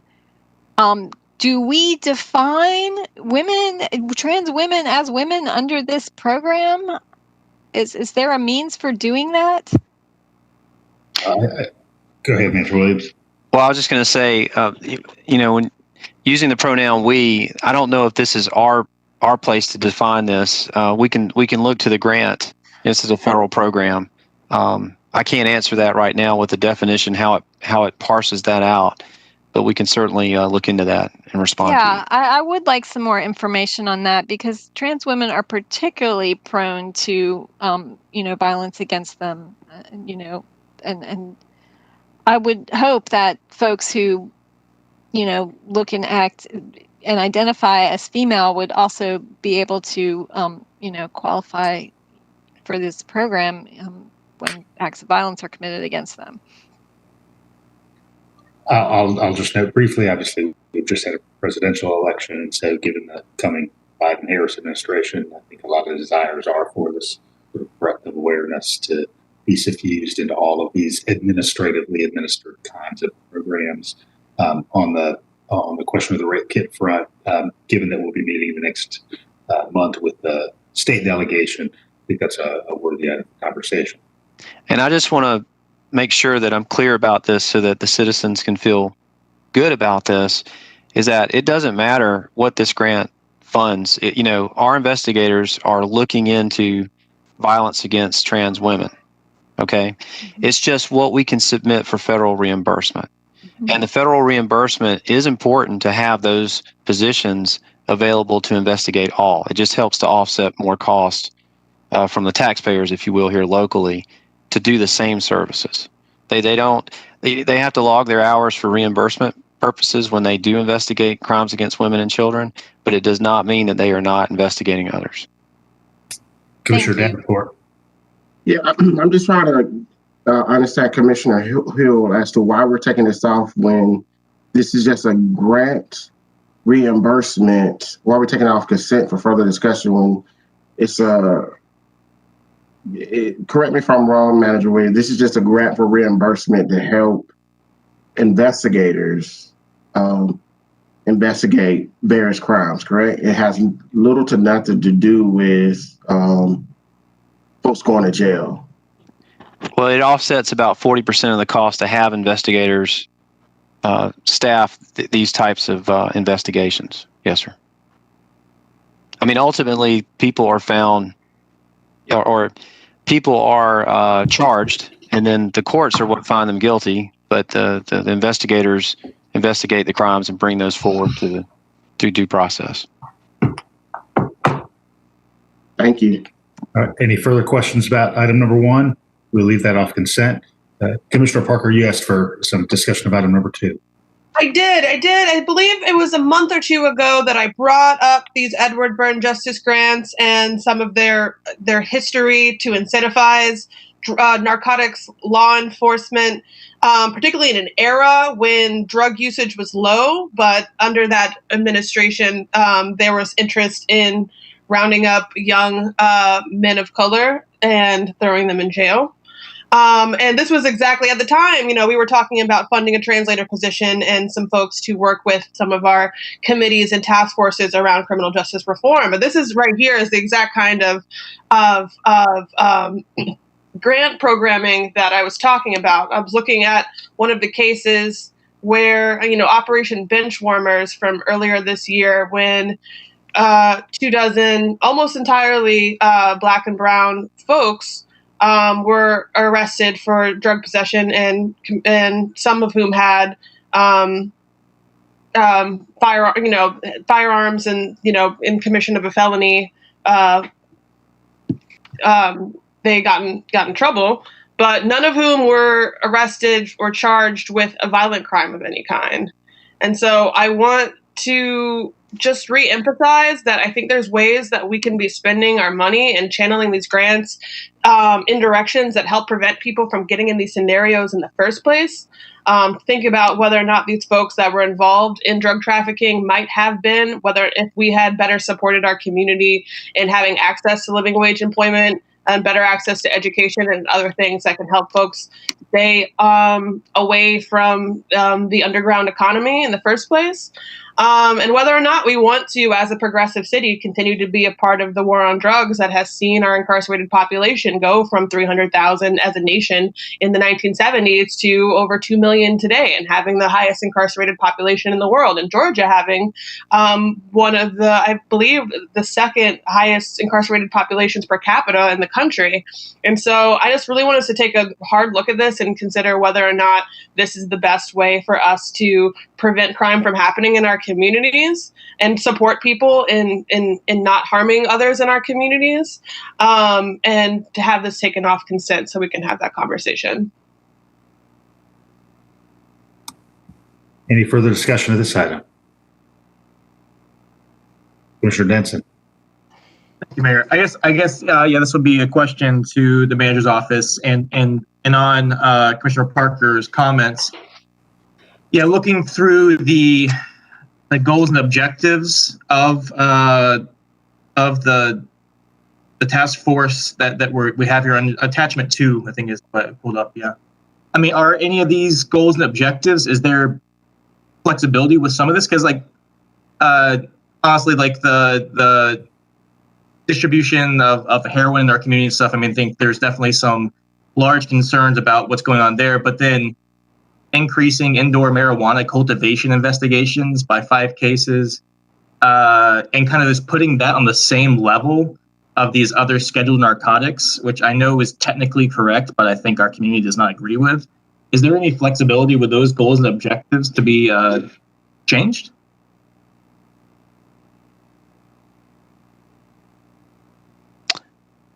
I'd like to ask staff about that. I'm sure that particular performance measure, if you will, I think we probably do have some latitude there. There may be some room for adjustments. We might want to check there. I think that the metric was seeking to clarify sort of an enhanced capacity with the use of the funds. So proving back to the granting agency that, if we do X amount, these are use of the funds. But we'll check on that, Commissioner Denson, and I'm sure there's some room for adjustment. Okay, thank you. I appreciate it. Yes, sir. Further questions on item number 2? I have a question. Wright. Just to clarify, if we're pulling it off consent and asking to change it, maybe we should wait till we vote on it December 1, and then would there be time to adjust it based on the vote?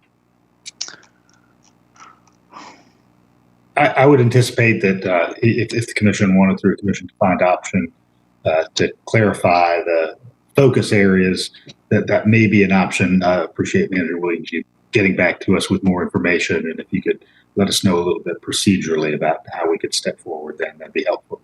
Yeah, the timeline checkpoint would be good. And I apologize, I may not have gotten to that in the agenda item. Well, this was one of those grants that, within 30 days of learning of it, it was submitted a few weeks ago. And then we come to you and we can see if there's room for us to adjust that after submission. Of course, you are not only approving the submission, but also the acceptance if awarded. So you also have that prerogative. Thank you, Manager Williams. Commissioner Herod.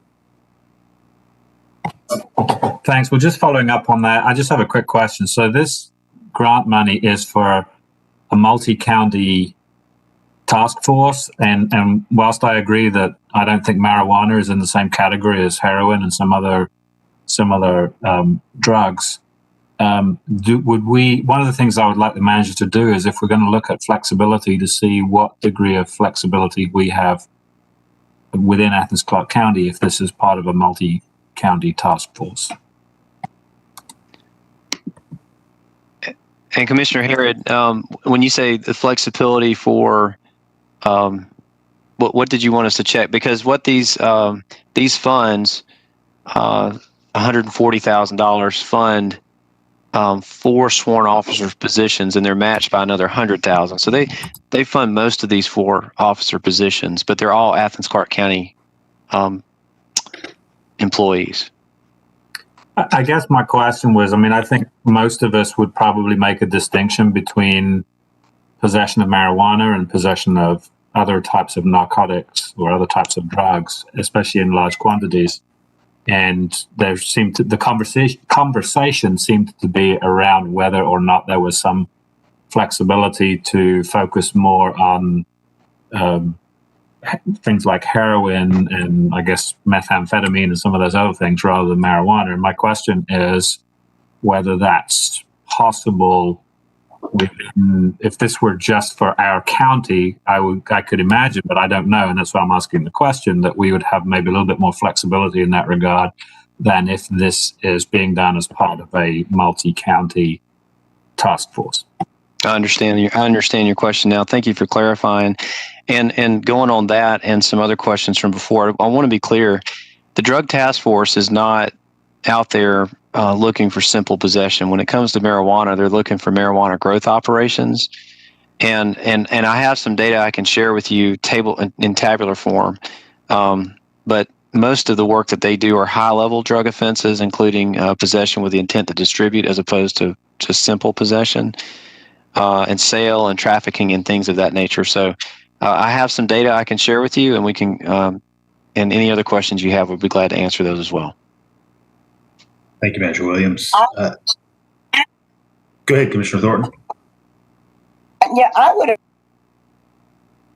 appreciate that information, Manager Williams. I don't want to give the impression that I condone the big drug dealers and the big meth dealers. If you can, I don't want to send that message. So if you could give us some clarification, we're not trying to get somebody, in my opinion, that has a $5, a nickel bag. I think if that's what we need for a clearer message, please give us all the information. But I think that we're going down a road that we're sending mixed messages or we're confusing people. So maybe with that clarity, we will have a better idea of what we're talking about, because nobody needs to go to jail for a nickel bag of marijuana. But now, if you're talking about a truckload, yeah, they need to be in jail, or drugs like meth, they need to be in a hospital somewhere. So let's get some clarity, and let's not send a message that we're okay with the big drug dealers. Okay. Thank you. Thank you, Commissioner Thornton. Definitely not okay with the big drug dealers. All right, we're going to move on. Yes, Commissioner Houle. Sorry, I have a few questions. I just like to make sure that the public's aware of being asked as well. And also kind of responding to Commissioner Davenport's question earlier about why I'm asking about this. There's just a lot of discourse in the public right now about the percentage of our budget that's going to public safety and how much of that's going towards law enforcement and the relationship of that to how many people are incarcerated in our community. And so unfortunately, we're not able to tackle the crisis of incarceration holistically as a body. So we end up having to tackle things piecemeal. And part of this, I think, is trying to investigate which components are really valuable to how we might want to conceptualize public safety and which components might need to be replaced with something that's a bit more in line with our values. And, central to all this, I guess I'm wondering if arrest and prosecution of people in possession, even of those harder drugs, even in larger quantities, is really the best use of our resources, when we think of public safety and we include people with substance use problems as part of the public, speaking to Commissioner Thornton's concerns about, getting someone care, my understanding is that there are a lot of people that are housed in our jail and that get arrested through the activities of our local law enforcement who are there with substance use issues and who are there with mental health struggles. So I just want to make sure that, when we're seeking funds for positions, that we're not explicitly giving them the charge of arresting folks and sending them to jail for those struggles with addiction. So it's with that in mind that I just have a few questions, kind of data related. I'd love to get back in time for the December meeting. I appreciate, Manager Williams, that you spoke to the majority of this being for higher level things, and I imagine that term can refer to both heavier drugs as well as larger quantities of substances. And so I would love to get some data on just the proportion of arrests that come out of this and how much of it's possession versus distribution, and then which types of substances are involved. And I would also like some data on the demographics. There was an investigative journalism piece a couple years ago. I haven't heard any up-to-date data since then about the disproportionate arresting of people of color in our community. And it was pretty shockingly disparate. So I just love to see if we're making headway on changing that direction. But at least just to understand the racial demographics of the folks who are arrested by this team. And then I guess I'd also like some clarity on, in attachment 2, the text indicates the program will be reducing crime and improving the quality of life for residents and visitors alike. And with us bearing in mind that the residents that we're concerned about include residents who might get arrested, I would just like some further elaboration on what that improved quality of life might be defined as. So, thank you. Anyone else before I circle back to Commissioner Thornton? All right, go ahead, Commissioner.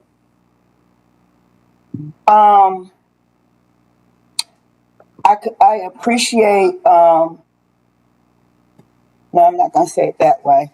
I do hear Commissioner Huell's concerns, and I agree with 90% of them. I do have a problem when we ask a question and we already have our answer about some things.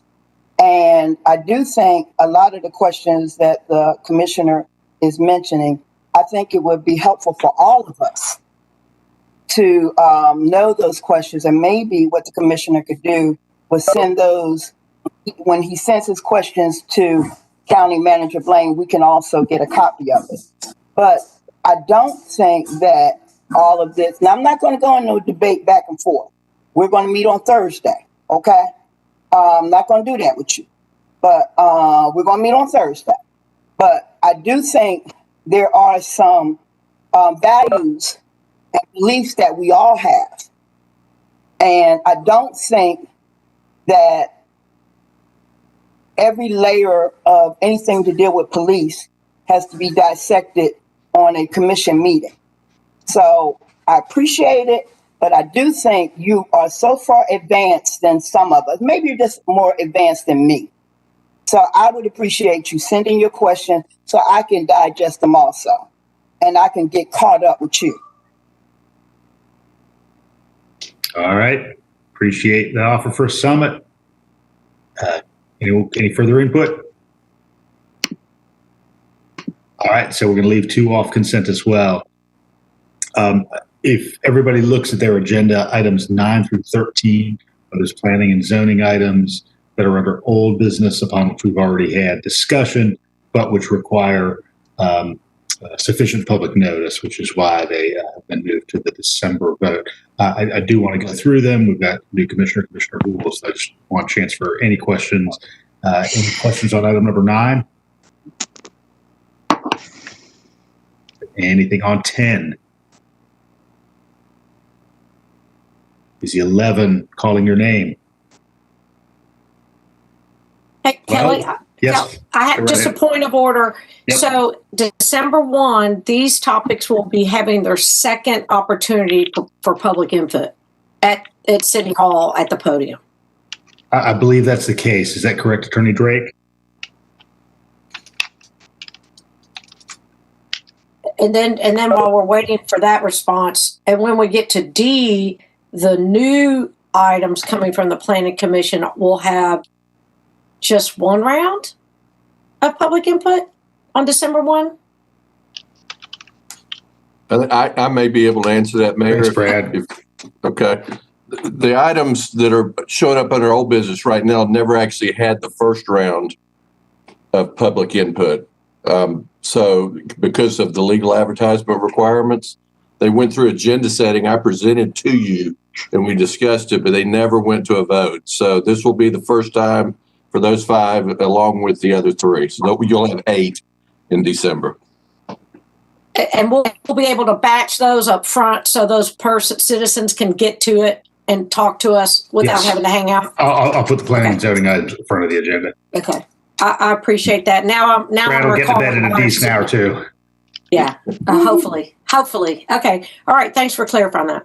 Definitely. All right. Nothing on 12, 13. Yeah, Commissioner Houle. Oh, I had a quick 12 question. Yeah, I assume it's quick. So this was also in the email, and I apologize, Commissioner Thornton, if I didn't use your preferred email. I did try to CC everybody on the email I sent to Manager Williams, but if there are preferred emails that aren't the ACC Gov emails, please everybody let me know, because I'm very interested in making sure we're all looped in as much as possible. Are these zone setback standards? To me, like just looking at this for the first time, it looked like a lot of text just getting crossed out. Was this just to simplify things, or is there kind of a goal beyond that built into this proposal? Brad, do you want to field that? I can. There's currently, Commissioner, a lot of text in there, and it applies to all new construction, with the exception of certain subdivisions that were built within a period of about 16 years from 2000 up to the beginning of 17. What this proposes to do is basically any of those subdivisions that came in after 2000 and any new subdivisions moving forward where you have a common developer building houses next to each other, it would be a much more simplified set of standards that they would follow because they're all kind of following the same rules.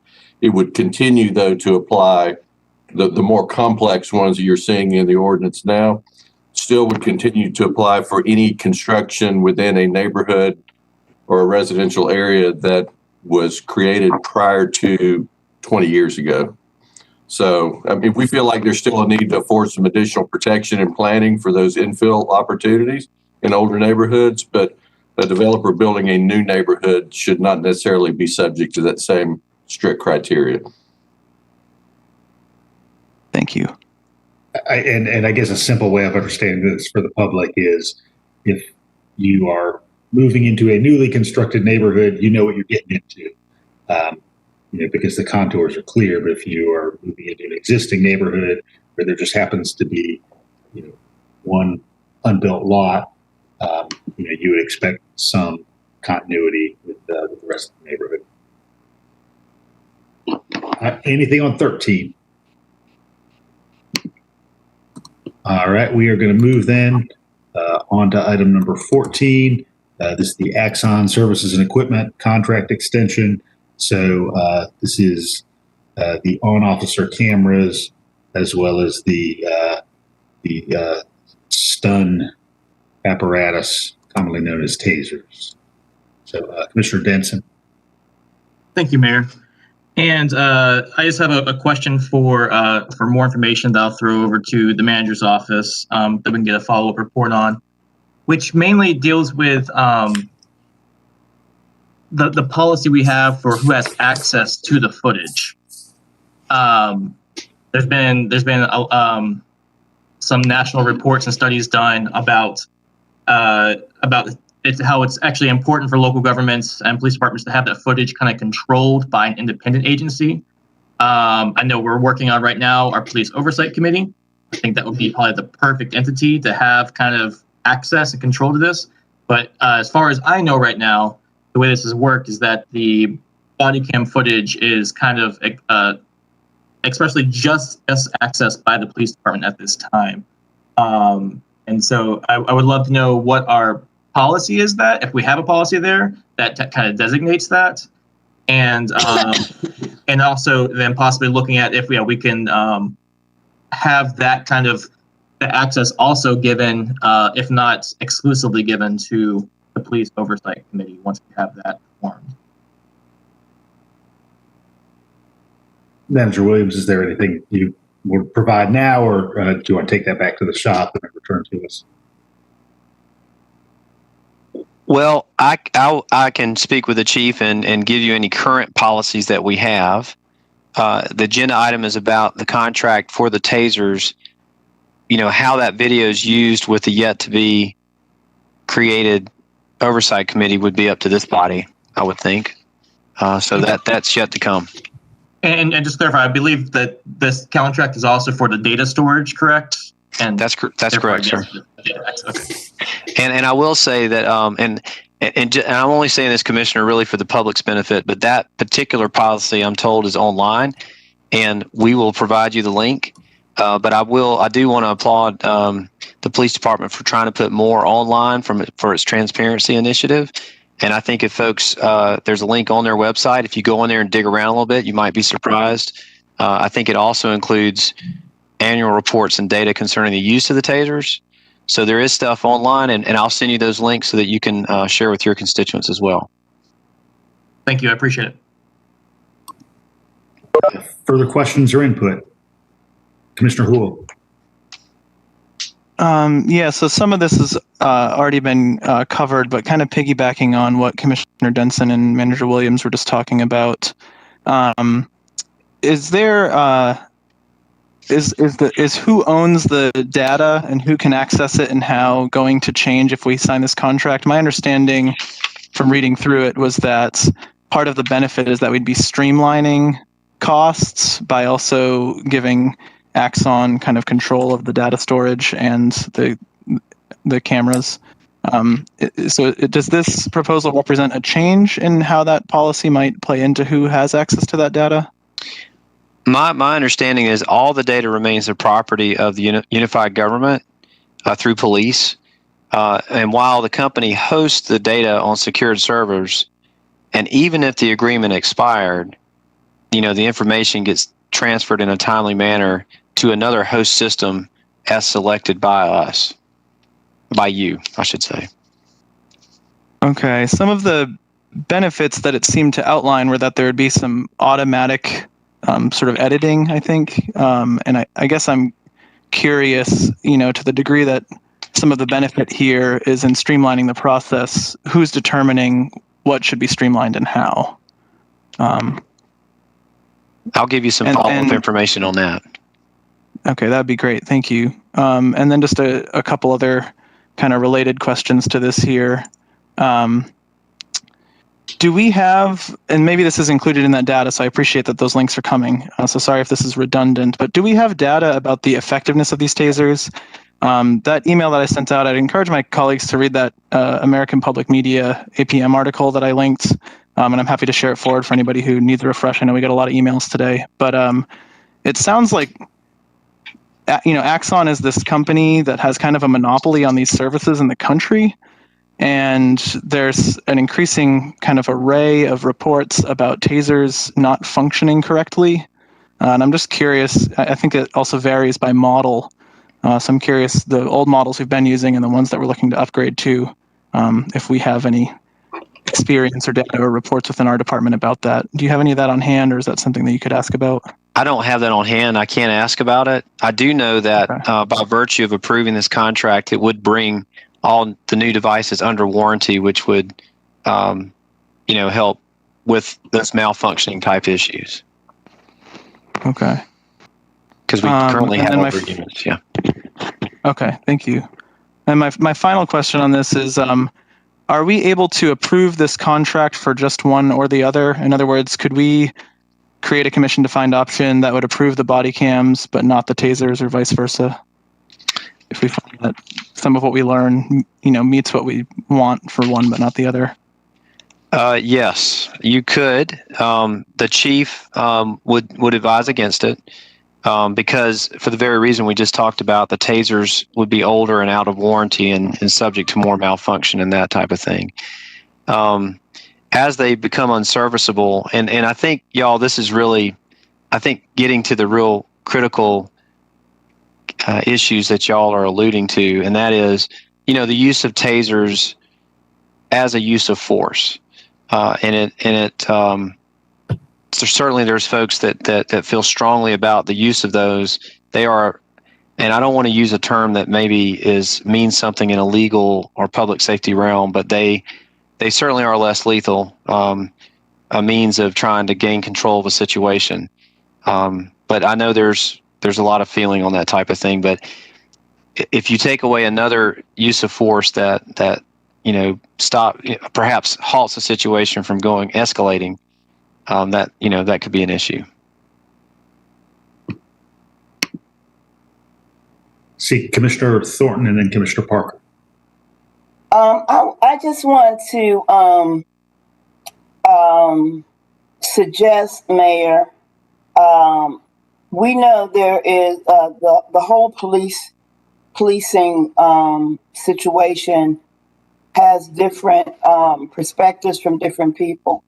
And one of the things I think might be helpful in the future, regardless of these grants and proposals that we're considering now, but just for consensus and clarity, maybe we need to have a work session to try to get everybody on the same page.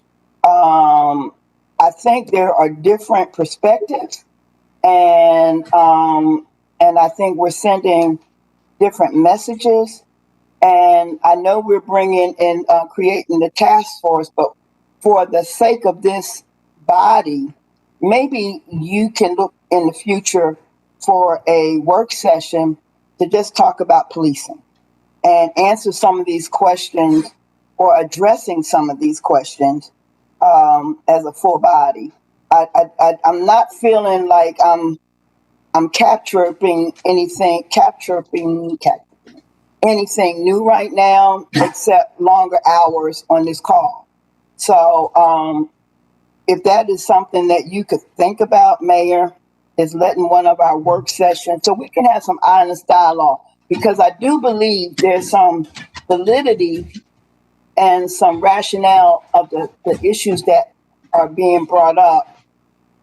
And I don't think we're going to get to them on an agenda setting or a regular meeting, but maybe a work session will help bring us together in some kind of positive way. It's just a suggestion. Thanks for the suggestion, Commissioner Thornton. In conjunction with the coming launch of the Community Advisory Board and then the Safety and Justice group that we discussed at the retreat, I'll think of how we might structure something that's sort of coherent and beneficial for the body. Let's see. I saw Commissioner Parker. Yeah, I just wanted to briefly add to Commissioner Hull's comments and concerns about the safety of usage of tasers and their, effectivity rate, how often they might fail, or how often we've had cases where they've seriously injured people, like having that knowledge at our disposal and kind of deciding what we want to do with that contract. In 2018, at least 49 people were killed by tasers, and kind of pushing back a little bit on Manager Williams' comments in the case of Rayshard Brooks in Atlanta. His being tased by police officers agitated him such that he tried to run away, which was one of the reasons why they then shot and killed him. And so there is potential as well for taser usage to escalate in certain situations where their deployment can agitate suspects to a degree that then the situation becomes more violent in other ways. And so I just want us to think about all of this as we continue our discussion about the use of force policy as a part of various task forces that are beginning their work here soon, as well as, what our continued investment in a lethal use of a lethal weapon is within our public safety response. Thanks, Commissioner. Any further input from commissioners on this item? All right, we are moving on to our next item, which is item number 15. This is our SPLOST 2020 program, authorizing budget transfer and tiering. And I do want to say up front, had a conversation with Manager Williams today, and given the complexity of what is this just massive spreadsheet of 30 plus projects, 12 years, and some forward financing through bonds that this body has approved. If we need an additional work session where we can very solely focus on getting the tiering correct, that would be something that I'd offer to this body so that we can get it across the finish line in December. It's a complex thing. I'll share from the program of 10 years ago that it took an enormous amount of work to get that tiering correct, and we have a more complex SPLOST program in the 2020 model than we did in 2010. So I think what may be helpful is just if you have some questions for staff about some of either the financing mechanisms, if you want to propose some thoughts about moving some of the items around, it would be sort of good to have those just on the table. And then in a follow-up session, we could have those thoughts in everyone's mind, and then begin to sort of hammer out those kind of finer details of the spreadsheet management. So just offer that. And go ahead, Commissioner Hamby. Yeah, thank you. I was glad to hear you say that, because I just think this is a complex issue, and maybe if folks can email the manager the question and copy everybody, we can review it at a work session or something. I mean, it just I know this. I mean, we've all got some ideas about this. I mean, in some ways too, I know y'all are looking at interviewing or doing whatever you are with some new SPLOST managers. So, I mean, I think we should err on getting it right than err on being in a hurry. So, thanks. I like the direction it's going in, but I know there needs to be some tweaks, and hopefully we can just send those to you in email and save some time tonight, and move forward on some other agenda items that are moving forward. We got a big distillery to talk about over on Macon Highway. So, if I might, I'm sorry. Go ahead, Blaine. I was going to say, I think those are great comments, and we can have bond counsel on hand to answer any specific questions, and our finance director. Mayor, we talked about it, just sort of let's get in there, roll up our sleeves, get all the questions answered. And Commissioner Hamby, if you could give them to us in advance, we can get you answers in advance, and then we can get in there and make a more productive use of our time. So I agree with what's been said. Yeah, I'll email them to you. I'm not going to talk about them tonight, though. I hope no one else will either. Are there any broad thoughts that commissioners have that they'd like to put on the table tonight? All right. Commissioner Houle. Sorry, y'all. I'm echoing Commissioner Hamby. I'm really appreciative for some more time. Just broadly speaking, one thought that I had, and I'd really like others' thoughts on this as well, and I think Manager Williams is looking into this already, but with regards to some of the parks, and I'm thinking about Beach Haven and Tallahassee Forest, but I'm sure there's other projects on this list that others might be thinking of. I'm curious if there's a way that we can build the phasing on some of these projects so that we can front load a fraction of the overall cost of the projects to the beginning of SPLOST, so people can at least access spaces that they might be looking forward to accessing. Or I know we all got many emails about Beach Haven, folks who are sort of lamenting what they view as a sudden lack of access. So I'd just be interested in learning if there's ways that we can spread out the construction of some of these things so that we can get more things on the front end, but let them reach their more robust and magical form years after, when there's more money on the table. Thanks, Commissioner. And real quick, Mayor, and I'd like to leave this with you because Commissioner Poole is correct that we did get I've seen a lot of traffic on Beach Haven, and this was something that we had a discussion on Tallahassee some years ago, and I think there's I saw something on social media about it being required for recreational use, and really those were I think land and water conservation funds and green space funds. So those were meant to sort of protect the habitat. The big question is, how do we infuse passive recreation in there? And that could be a bit of a planning perspective. So Commissioner Houle will respond to the questions that you posed to everyone, and we can have that conversation. But that is, I think, a critical piece to consider as we move forward. And Blaine, just given the volume of traffic, what we may want to do is, if we could have a mini overview at our SPLOST 2020 specific session on what the existing development plan for Beach Haven is, and so everybody could have that. If we could have access to whatever leisure services and associated departments, perhaps sustainability have already, that'd probably be helpful. I think the initial funds that were programmed were for master planning and to have that, very public process. But okay, yes, sir. Commissioner Thornton. I want to remind everybody that Beach Haven was one of the last projects that was approved by the committee. One of the last. The issue, the top issues were the East Athens library, the youth center, and renewable energy. Now, I think that we're trying to put in process. But getting all of these emails, which I love advocacy, that's advocacy. But now, the folk that trusted us and helped us push this SPLOST through, they are looking for a library. They are looking for some development on the east side. And I wish I would have gotten some development in my district. So I just want to put that Beach Haven was one of the last projects that was recommended. And the ones that most Black folk felt that they have been left out were I don't want to say the deciding factor, but I understand the oil that gets the squeaky. The wheel that gets the squeaky gets the oil, gets the attention.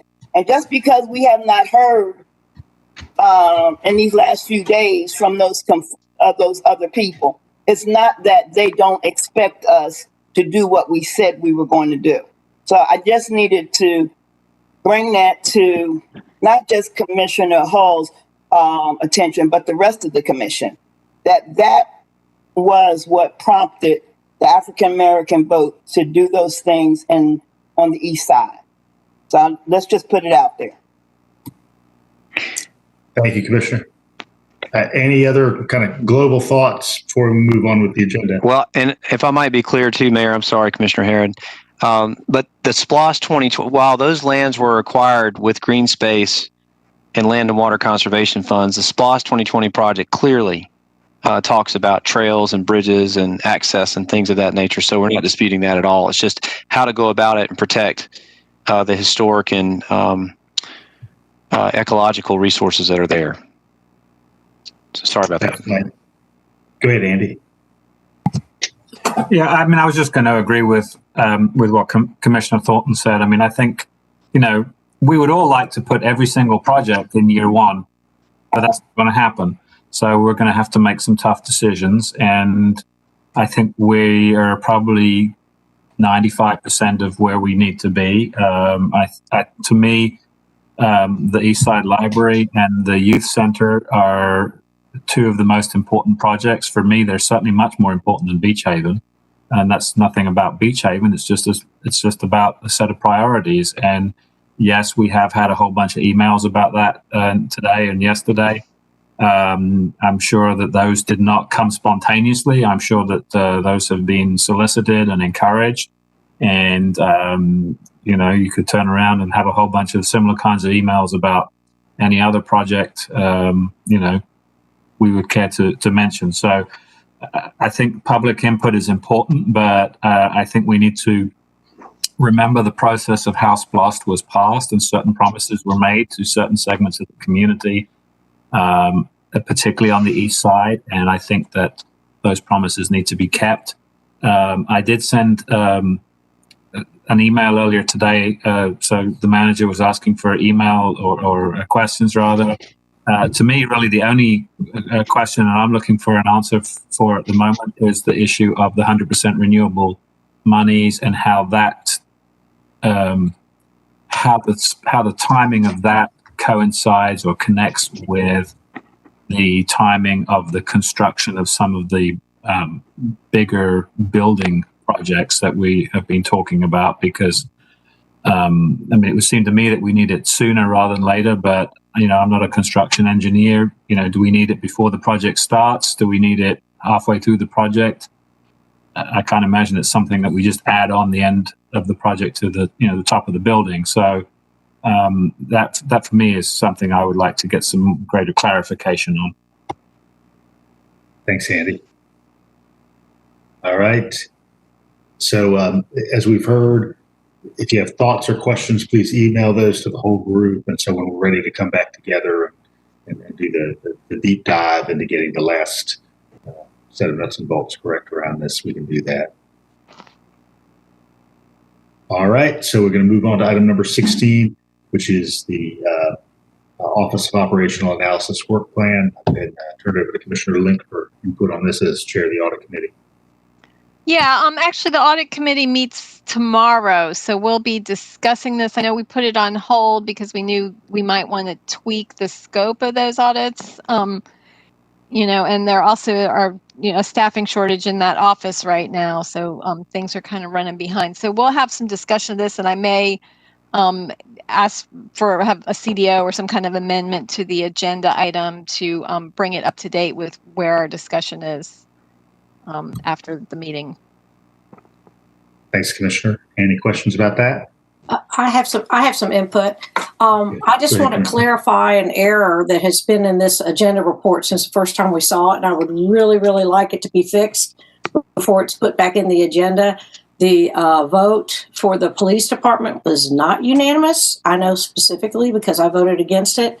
Commissioner Link, I realize that the internal auditor has not been on our meetings to make note of that. If you would please, as the chair, make sure that agenda report reflects the accuracy of that. And then I look forward at our meeting tomorrow learning what the status is of the FY17 work plan that, as of our last time we saw this, had not been sent to the manager, who gets 30 days with him and his departments on it. So I think that, again, if we are not finished with the previous work plan, I just want to make sure everybody's clear that I will not be able to support a new work plan. So, again, I agree that our audit meeting is going to be very informative. So, thanks. Commissioner Thornton. I'm not sure why Commissioner Wright made that comment, unless she just wants to go on public record. I think that tomorrow would have been sufficient to address this. I'm very concerned about the participation with the audit committee.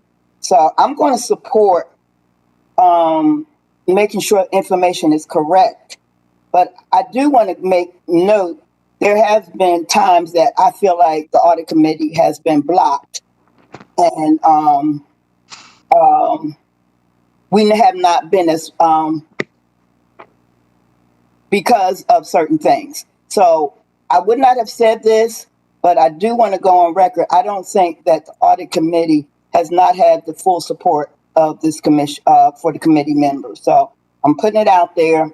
We'll deal with it tomorrow if we're putting things on record. But there has been some hindrance, in my opinion, from committee members. Well, I appreciate the committee rolling up their sleeves and getting to work tomorrow. Any further input? All right, moving on. Next item, apologize. Number 17 is the school resource officer agreement for 2021-2022 for the academic year. Input on this item. Mr. Parker. Thank you, Mr. Mayor. And check it out, y'all. I remembered to unmute myself. I've been doing good this whole meeting, actually. I'm really proud of myself. So with this item, I know that there was an alternate proposal put forward by school board member Stevens that I don't know, like, what degree of discussion has been had among that body around that alternate proposal as well. I know that several new school board members are going to be seated in January. And so I would actually like to request that this be tabled until those new school board members are seated and we have opportunity to talk with them about that that potential alternate proposal for school resource officers. I'd support that. Further input? I don't support that. When the new school board members come on, they're going to be just like new commissioners. They're going to be in a learning curve. I've served on the school board for 16 years. I have seen some things that some of you want to close a blind eye to, and until we have a good plan. Now, how we handle that I'm not suggesting to keep resource officers or get rid. That's not I don't think that we are at a place with new school board members when they are going to be learning just like anybody else. I'm talking from experience. I know that a lot of the reports of teachers, not just kids fighting, but why don't somebody look at the teachers that were injured trying to break up a fight? Or why don't we look at some of the staff that have been hurt? So I don't know. I'm not advocating for or against resource officers, but I think that you're asking a new group of people to make a decision that they have not been exposed to yet. That's my point there. I've got a few commissioners on tap. We're going to go Commissioner Houle, Commissioner Wright, and then back to Commissioner Parker, unless anybody who has not spoken would like to contribute. I would support tabling this, and in which case I could save my other questions. I also do want to echo Commissioner Thornton's suggestion earlier of us devoting work session time to a discussion about public safety and policing. I think that would benefit all of us. I know I'd really appreciate it, so I'm definitely with Commissioner Thornton on that. If we are going to still vote on this in December, I had a couple of questions for Manager Williams that I was hoping to have answered before then, which is just if we have data on use of force incidents and or arrests by school resource officers on school grounds, and also just clarity on whether school resource officers are essentially wearing the same uniform that any other officer would in terms of having a firearm and a taser and things like that.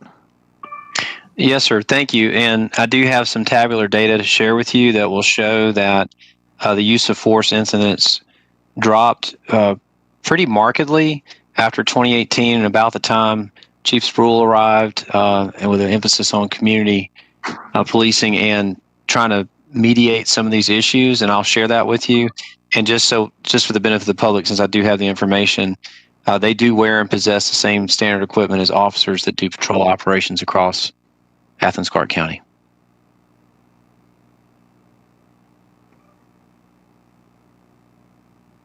Anything else, Commissioner Houle? No, thank you very much. All right, thanks. Commissioner Wright.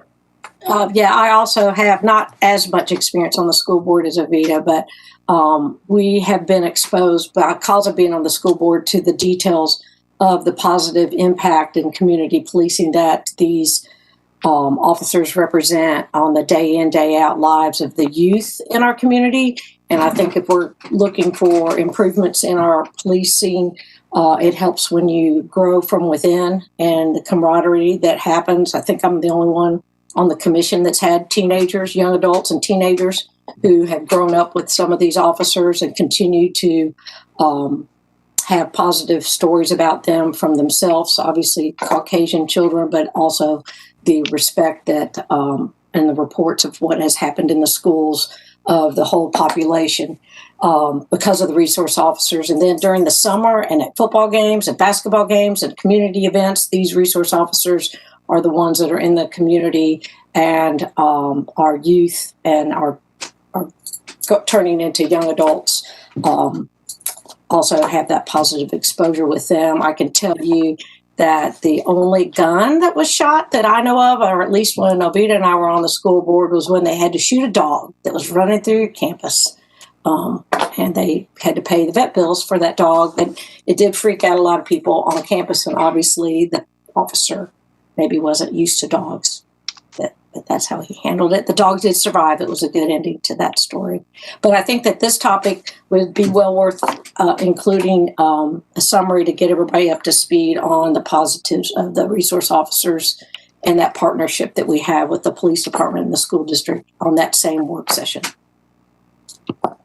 Commissioner Parker. So thank you, Mr. Mayor. So when the majority of this commission was elected and you, Mayor, were or not elected, but seated, and you, Mayor, were seated as mayor. The previous administration attempted to push through its SPLOST designation before y'all got here. I don't know if you remember that. I don't know if you remember that. That didn't go over very well with us, and we voted to reconsider such that we could have more robust discussions of that designation over the next couple of months and decide that the folks that had just been elected to represent the community, who most represented where the community's values currently lay, were steering that conversation was really important to us, really important to the people we represent. And I think that we owe that same fairness to the newly elected school board members that are coming on board in January. And I also want to say that I think that we've heard from at least 3 commissioners that are in support of delaying this. And I'd like to see if some of my other fellow commissioners would be interested in extending that same fairness to those school board members that are incoming as well. Commissioner Link, I haven't heard from you yet. Yeah, I mean, I'm interested in delaying it just so we can get more information because this has come up before, and I feel like we haven't gotten the in-depth information. I mean, we do need to have some cross conversation with the school board about this program and about policing in the schools and violent activities that might occur in the schools that these officers might be needed to address. So I just feel like I have a dearth of information, moving forward at this point. Commissioner Thornton. Okay, here we go. I have no problem. It sounds like, again, we're trying to create a gap between us and the school board. And I spoke to that today earlier about the trust issue. It's interesting to me that folk speak from a position of authority, and then when people speak from a position of experience, it doesn't count. No offense intended. Commissioner Parker, Commissioner Link have not had kids that have gone through the school district. I have, before I was on the school district, while I was on the school district. And it seems like when it comes from certain people, that experience doesn't count. I am it's bewildering to me. And it seems to me that there is this agenda that is trying to be pushed against law enforcement. There's a place for everything. Ecclesiastes says there's a time and place for everything. Now, I'm not going to fight you about this, but I am going to go on record that y'all are not doing Black folk or poor people a favor by not addressing some of these issues. it is really bizarre to me that you would even put this on a new group of folk without any conversation. So please hear where I'm coming from. Whatever you do is fine, but I am not going to sit here and let you manipulate a situation because you got an agenda that is not of the community. It's not of the community. I have had some very good relationships with police officers. I have seen where police officers have spent time with tutoring kids. I have seen families that have been going through stuff and police officers have intervened on their behalf. So please hear me when I say I don't think this is a time to push your personal agendas when we're talking about the community as a whole. And please don't forget to address your comments directly to the chair, Commissioner Thornton. You are my example.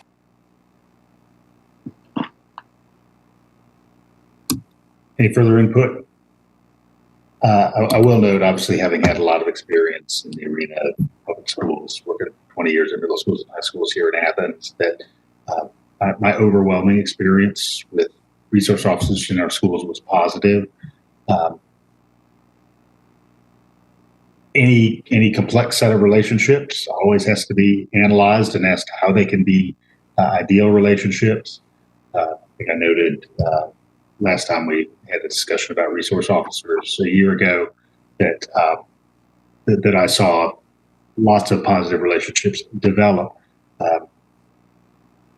I also noted, I think at that time, and I'll mention again, that at least some of the efficacy of the resource officers I worked with was ensuring that external challenges, external dangers didn't impose themselves upon the school.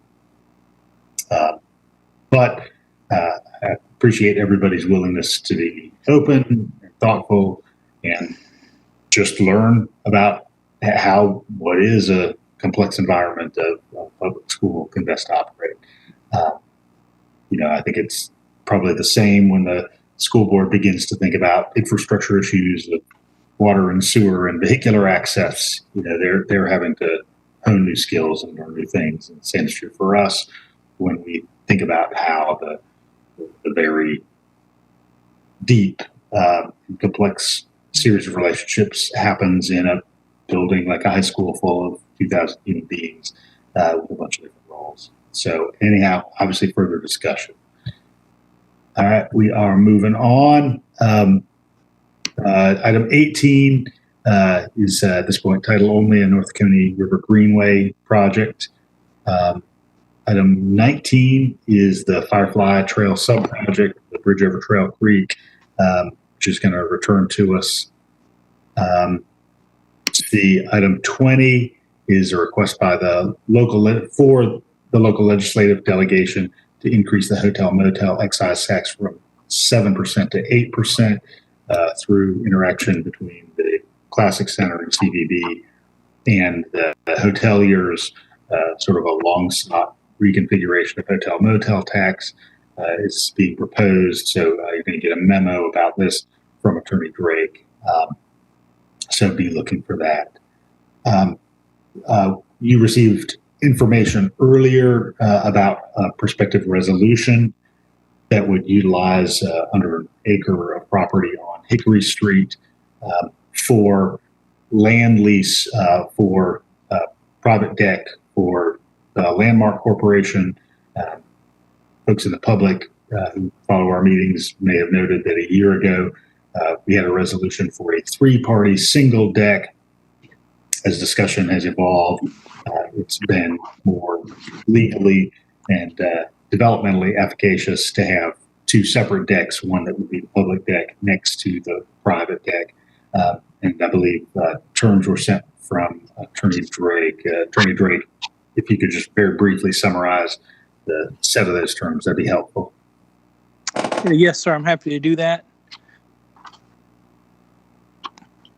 The development agreement SPLOST would authorize the conveyance of a parking deck property, which would be that acre you spoke of, Mr. Mayor, to the Athens Downtown Development Authority to allow for construction of a standalone parking deck by the developer, who is the landmark corporate entity referenced in the October 2019 MOU. That parking deck would be to serve as an additional phase of student housing to be constructed as part of the developer's adjacent student housing development. ADDA would enter into a ground lease with the developer to allow the developer to construct the standalone parking deck, and this structure would limit the financial risk of the unified government and the ADDA. As part of the terms of the ground lease, the developer would pay ADDA a ground lease of $150,000 per year for 99 years. And in addition, the ground lease would specify that the developer would own the parking deck improvements to allow for taxes to be collected based upon the value of said improvements.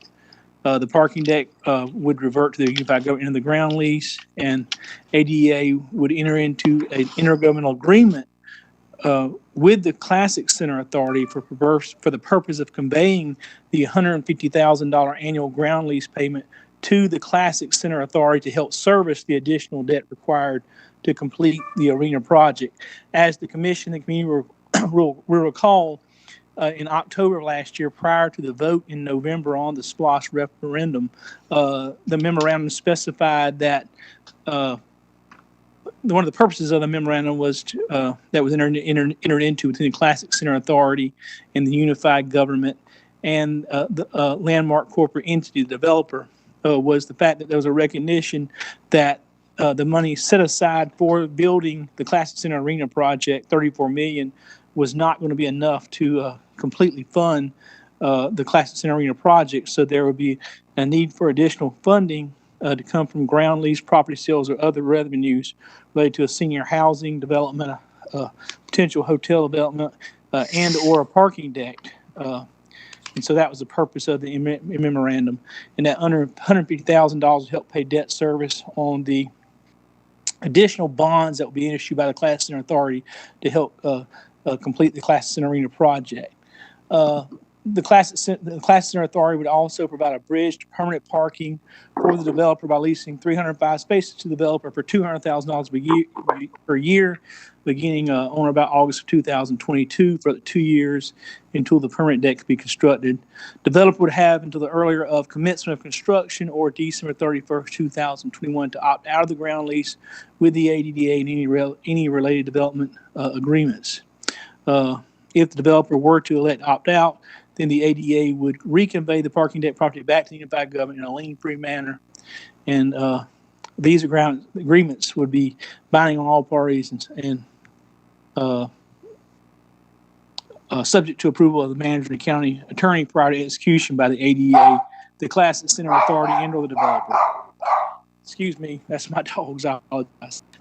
That summarizes the terms of the deal, Mr. Mayor. Thanks, Chad. Mike, you had a question. Yeah, I'm sorry. Believe it or not, I do, but I'm not going to ask a whole bunch tonight. I'll save it for the voting session. But I will just say this. I want to make clear, when we entered into this agreement on October 19th, or entered into something on October 19th of last year, it was for a three-way partnership. And the partnership, as described to us, would be building a deck that would help us meet some economies of scale. And, since then, Landmark has changed the sort of goalpost on this and making it to where it's not the economies of scale. I mean, as we found out, they wanted to put a cap on how much they would contribute to the parking deck, which when you do that, doesn't meet the economies of scale that we were trying to do. And then we all of a sudden have found us with this new proposal that has them as a separate altogether deck that certainly doesn't meet the economies of scale. So, I guess my qualms about all of this, y'all, certainly this is $150,000 that could go towards debt service for the arena for the Classic Center. But, as the mayor stated, we're going to be talking about looking at hopefully that the legislatures can take our hotel motel from 7 to 8%. That can help with some of those expenses as well. My point being, $150,000 on a 80 million or 60 million, how much ever it ended up costing us, is not a lot of money. If we have trouble finding $150,000, or if the Classic Center has trouble finding $150,000, then on this big huge project, then we've got bigger problems. And so I don't want us to think that this resolution is necessary for the Classic Center to meet their projections of meeting their debt service. It's not. I do have a lot of concerns about this resolution. I'll bring them up. You've seen some emails I've sent about it. I mean, certainly one of the concerns here is one of the footnotes on page 2 of 3. The development agreement shall allow for the Classic Center Authority to be substitute for ADDA if the Classic Center Authority is able to obtain necessary statutory authority. I think we ought to be real careful about that. And I'm assuming that would have to come through us to go through it. I mean, it may be the right thing to do. It may not be. But I don't think this body ought to be giving up oversight of the Classic Center Authority, especially since we give them so much money from the hotel motel tax and our SPLOST dollars. And we need to make sure that whatever statutory authority that they are allowed still maintains the oversight that this body recommends. I will say this too. For years we've told student developers downtown that they can't park in our parking decks long term, and we charge $70 a rate for $70 a month for people who aren't downtown business owners or people that work downtown to park in our decks. They could park there for a year. The deal that we're having here is the bridge deal allows it to go for 2 years for this particular development, but also this particular development is allowing them to build a parking deck on our property, which, I again want to know if this is the highest and best use for our property. I mean, certainly we're sending out RFPs for other government, county-owned or taxpayer-owned property. Shouldn't we be doing the same here?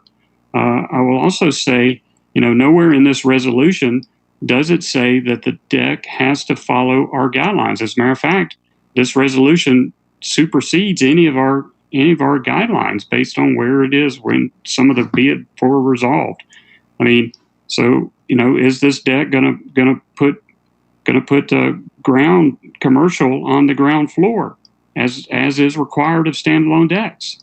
What happens if we don't approve this deck? Where will they go? I guess Pottery Town is where they'll go to put the deck. So if we're allowing this deck and it doesn't go in Pottery Town, does that mean we're incentivizing student development to go into Pottery Town? And I think this community kind of would maybe frown at this government incentivizing student development downtown. I think that's a discussion that we need to have, and what sort of incentives are they getting for this? So, there's just a lot of questions out there about this.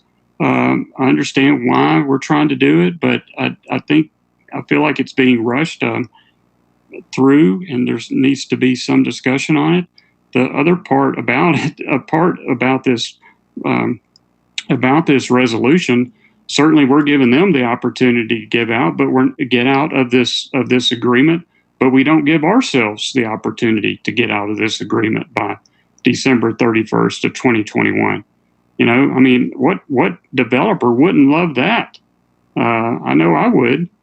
I mean, because it's a win-win. This resolution is a win-win for them all the way around, but I don't see how it is for us and for the due diligence that the people we represent are expecting us to do. So, anyway, that's all I'm going to say on it right now, because we have a distillery to talk about, but I'll certainly have some more questions later on. Thank you. I was worried there that I was muted the whole time I was talking, but it looks like I wasn't. So Yeah, you were. What did you say, Mike? I'm sorry, you missed. You want me to repeat all that? Thank you. Sorry for wasting. I hope I didn't waste your time, but I think this is an important discussion, and I look forward to more of it. All right, Mike wants to get to talking about Hooch, but before that, I saw Commissioner Link. So I'm going to go ahead and ask you. Yes, so the public needs to be crystal clear on this. If we move forward with this agreement with Landmark Properties, the proprietors of the mark, then they would be able to build a parking deck on our property that would enable them to build student housing on their property and additional student housing on their property where they would initially have intended to build this parking deck. So yeah, we're allowing them, we would be incentivizing an additional possibly 800 bedrooms of student housing downtown. Whereas if we deny this agreement, they simply build the parking deck on property they already own, and we don't get another 800 bedrooms of student housing. So, I mean, first of all, even if I thought this was a good idea, my constituents would have my head on a pike if I agreed to an agreement with these student housing developers to incentivize more student housing downtown. I'm not getting in bed with this devil. I will not be supporting this agreement at all. Further input. Commissioner Wright. I will chime in that I'm also not in support of this, but that is what the agenda report's about, and we will vote accordingly in December. All right. Any further input before we move over to Brad Griffin and planning and zoning items? I'm still not sure whether or not I'm going to get into bed with this devil, so we'll see. All right. I guess I'll just chime in to say I feel very undecided, having talked with some of y'all, and I'm really sympathetic to a lot of what Mike spoke about. But I'm very grateful that we have more time now. So glad for that. All right. Feel the same. Glad for a little more time. All right, Brad. We're going to go ahead and present the planning and zoning items for this evening, beginning with item 21. There we go.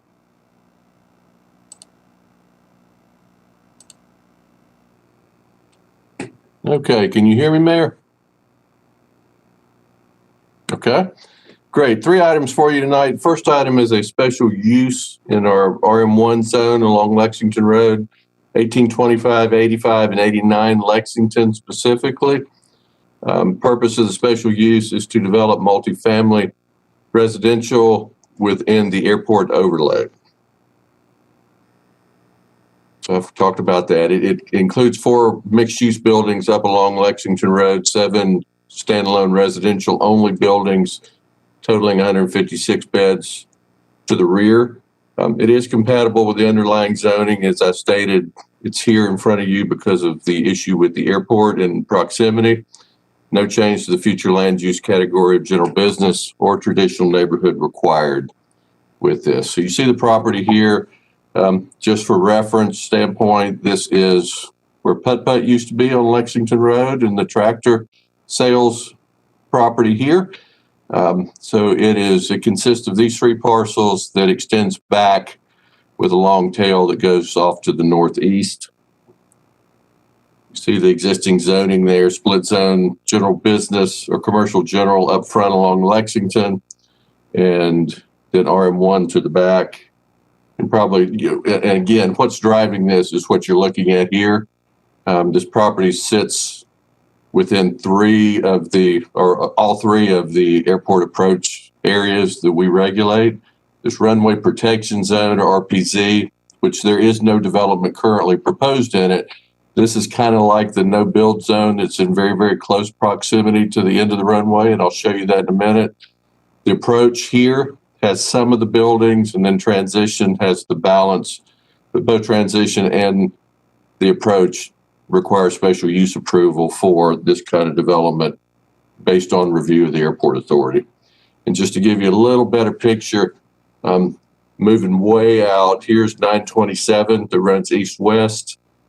Here is the property. So you see it's really, really very close in terms of proximity to the end of of the east-west runway, which is the primary runway at the airport, which is what we are fairly confident is leading to a lot of the concerns with the Airport Authority and with the Planning Commission. This development also ties into Hollis Street out of the neighborhood, and this is kind of the existing condition of Hollis Street, where it ends and where it would go into the development. This is the overall layout, and you can see that picture along Hollis Street was taken right here, shooting it that way. But here's the layout, and then you see kind of here is that line that I was showing you that was the clear zone to the right, approach to the left, and then transition here. Some elevations. And with this, this first goes to the Airport Authority. Their recommendations are sent to the Planning Commission, who forward them to you. The Airport Authority has recommended a unanimous denial, citing compatibility issues regarding proximity. They've got a lot of concerns with that. The Planning Commission shared those certainly as well and relies on the Airport Authority for recommendations. They also had some design concerns with it overall as well. But ultimately, the recommendation to you from the Planning Commission was a unanimous vote of denial. And that concludes the staff presentation. Thanks, Brad. All right, this in District 2, so I'll let Commissioner Parker have the first crack at it. Thank you, Mr. Mayor. So I met with these developers the other day and talked about the fact that along this stretch of Lexington Road, which I think is 4 miles long, there's only about 2 miles in it that aren't in the airport overlay zone. And so as we talk about developing this area for residential or really a variety of uses, we're going to continually run into this issue that it's in the airport overlay zone. The airport is trying to protect, the airport from hazards to aircraft as well as folks on the ground. And that's going to be really, really hard for us to get anything done in this area if continually that is the primary grounds by which planned developments in this stretch of Lexington are denied. And so I think that given the fact that there's no other sorts of density or architectural issues that were brought up pertaining to this development, given that there is a 10% set aside for affordable housing that they are estimating to be about 80% of the area median income, and that the rest of the units will be within a range that they consider workforce housing. The way that development of residential mixed use parcels along this stretch of road will help us to, foster greater connectivity in the neighborhood, that kind of sense of place that we feel like is missing along Lexington.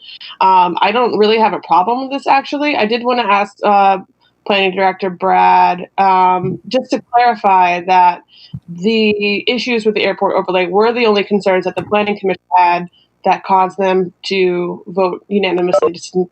I mean, the Planning Commission also cited just some general design issues, architecture. Okay. Yeah. All right. So could you talk a little bit about what those design issues were? Let me see if I can go back to that. I think a lot of it was just dealing with the overall layout that you see here in terms of the buildings. They had a little bit of concern with the architecture. I believe there are 2 elevations in your packet. I'm just showing you the residential ones. And the other thing that we are hearing a lot now, and certainly not to call into question at all, what the intentions are with a development like this, but what I don't want to have happen is that if this or any other development like this were to be approved with the intent of workforce housing and 10% set aside, and it quickly becomes a student project, we have no way of really regulating that under this special use permit. So I just, I don't want there to be, there's discussions with the land trust. I don't know that we have anything from the land trust that they have committed to participating here.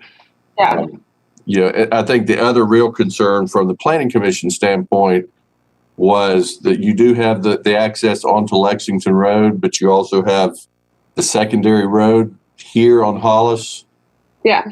Which really is a fairly substandard street that goes into an older neighborhood of single family and duplex housing. that they had some concerns with too in terms of compatibility with that connection. Okay. Well, those are things to continue to think about. I'll definitely reach out to Heather at the Land Trust and see what their conversations have been around affordable housing at this site, since that's really important to me and I know important to many of us. But I want to thank Brad for his input, and we'll continue to think about and talk about this ahead of our voting meeting in December. Other questions or input? Yeah, I have some questions or input. What is the overall number of bedrooms in this project? Did I miss that somewhere? I think it was 156. 156. Okay. Which is not a whole lot in the grand scheme of things. And so I have another question about this map with the airport overlay zones and stuff, this TZ designation. Can you repeat what that indicates, what these different colors indicate? Mm-hmm. And you've again, let me get back to, you've got three, and I don't have the full map in front of me, and I apologize for that, but you basically have your approaches that come from all directions to the runways, and this is this approach zone.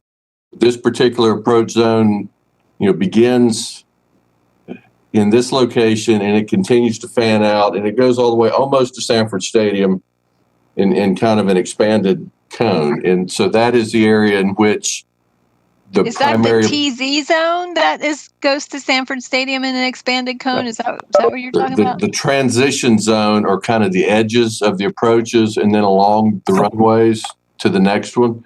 They're not as wide, and certainly not this one. Transition zone here will run out fairly quickly. And it is, while it is still not as heavily traveled with air traffic, it is still a zone that planes, especially on takeoff, and I'm speaking completely out of my league here, but may tend to fly over, or to, when they're on departure, they may turn and exit out of. So all three of these, the RPZ that you see here is kind of a no starter. Uh-huh. I mean, it doesn't allow anything new to be built in it. And then, generally, and you all have approved, the Dublin Street project was in that runway approach zone, but it was well out in a distance. That was something the Planning Commission also expressed, an interest in having further discussions with the airport authority and/or Mike Matthews, the director, just to get a little bit of understanding and see if there are some opportunities, especially given their interest in Lexington Road too, with some potential relaxing of some of these regulations in certain areas, and getting a better understanding of really where it is, where in the airport's mind it's really important to restrict versus otherwise. I think when talking to the airport manager with this particular property, the other area of concern, and it's always just, you never want to think of a problem or an issue with a plane taking off, but for whatever reason, he seemed to indicate that generally planes on takeoff that encounter problems immediately tend to go to the left, which really made this one even more of a bad place to be. I think that's kind of similar to the one that we had go down several years ago, right behind the movie theater over on Kentucky, or one of the streets back in there, that right over the backside of the theater was a departing plane encountering problems, immediately went left and did not make it. But those were the issues, and this one just being so close to the runway itself was what really caused problems. But the vast majority of the development in this project is all in that transitional zone where there's already a great deal of development and residential development. So was this zone laid down later after these other neighborhoods were already established? I don't know, Commissioner, the exact date of when those transition zones were originally established, but certainly the development age of that neighborhood goes well back, probably into, I would assume, 60s or 70s at a minimum, if not older. Yeah, I mean, I do have some concerns because there is a real need for, workforce housing, and I say what you will about the design of these buildings, I really don't have a huge problem with it. But they're townhomes, and I am a big fan of townhomes as, kind of an in-between single family and multifamily housing. I mean, and the fact that, being in this zone, is anything ever going to be able to get developed there? I think we need to, I don't know that if it needs to be that dense. And the question of, this could be student housing, not necessarily all opposed to student housing going here. We certainly have way too much of it in other parts of the community. Maybe we should think about spreading it out a little bit more so we don't have this kind of crush of homogenous communities. Yeah, I can tell you there are other uses within these zones that can still be built by right. I mean, they're generally the uses that you're congregating, where people live or you're congregating large groups, like a restaurant, a church, a theater. Can't do that. You could build general retail in this area on the commercial property, or propose a rezoning to expand it deeper.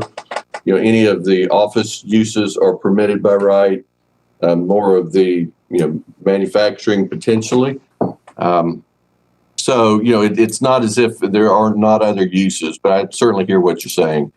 The other concern that I have a little bit with it, we're just seeing a lot of this right now, and you'll continue to see them come forward from us.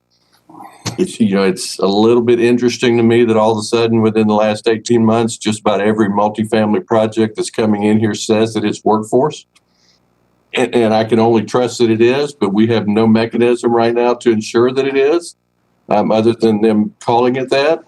As we get closer and closer to trying to establish this inclusionary policy, albeit, an optional one for a developer, to me, that's when a lot of these opportunities are going to open up to allow the increase in density with some level of assurance of that set aside versus, what we're getting now basically is the assurance that they'll try to work with somebody and get it. So that's where we have concerns, and maybe that's me saying too much, but there's just a lot of this right now. It's kind of the new senior development, right? Yeah. Yes, sir. All right. Any further questions? Mr. Mayor? Yeah. I would just say I have no interest in approving any sort of multifamily right by the airport runway. I mean, this was unanimously shot down by the airport commission. I mean, it's not a good quality of life to house people right by an airport takeoff zone. I mean, with the noise and the disruption and also the safety. So to me, this is a very non-controversial call, and I do not support it. Thank you. Thanks, Commissioner. All right. Anything else before we move on to liquor? Kelly, I had a question. Yeah, go right ahead, Andy. Actually, I had two questions. So I think these are both for Brad. At least one of them is. So the first question is, to what degree is the issues with the airport based on local decisions of the airport authority, and to what degree do FAA rules and regulations play a role? So that's the first question. The second question is, given the issues that are being addressed, or being brought up rather, with this being multifamily, I mean, it's RM1. Brad, would it make sense for it to have a different zoning designation rather than RM1? Two good questions. First one, I think the FAA and the federal regulations set the standards by which those different zones are established, and that's based on your runway lengths and other things. It's ultimately up to the local jurisdiction and the local authority to make the decisions, and you will have people that will show you other areas that where there has certainly been more intensive development off these runways. Generally, what we hear is the concern of the authority is that if they begin to establish a pattern of allowing too much of this type of development in close proximity, they could get in not so good standing financially in terms of obtaining long-term funding, other things from the federal government for that. because of their development options. When we vote on this next month, or when you all vote on this, you will have 2 that are in the airport authority or within the approach and transitional zones. You'll have this one. The other one that you have seen but have not voted on yet was the one over on Little Oak Street. That was the 2 lots being subdivided off the 1 lot right next to the rail trail. That one also went to the airport authority because it's in the approach zone. And for that one, they recommended it be approved based on distance from the runway. And, it was very similar to other development around it. So, I think they do look at these independently. I don't think it's a rubber stamp, just that if it's in one of our zones, we're going to absolutely say no. But this one, as Commissioner Edwards mentioned, it's very, very close. And what about the zoning question?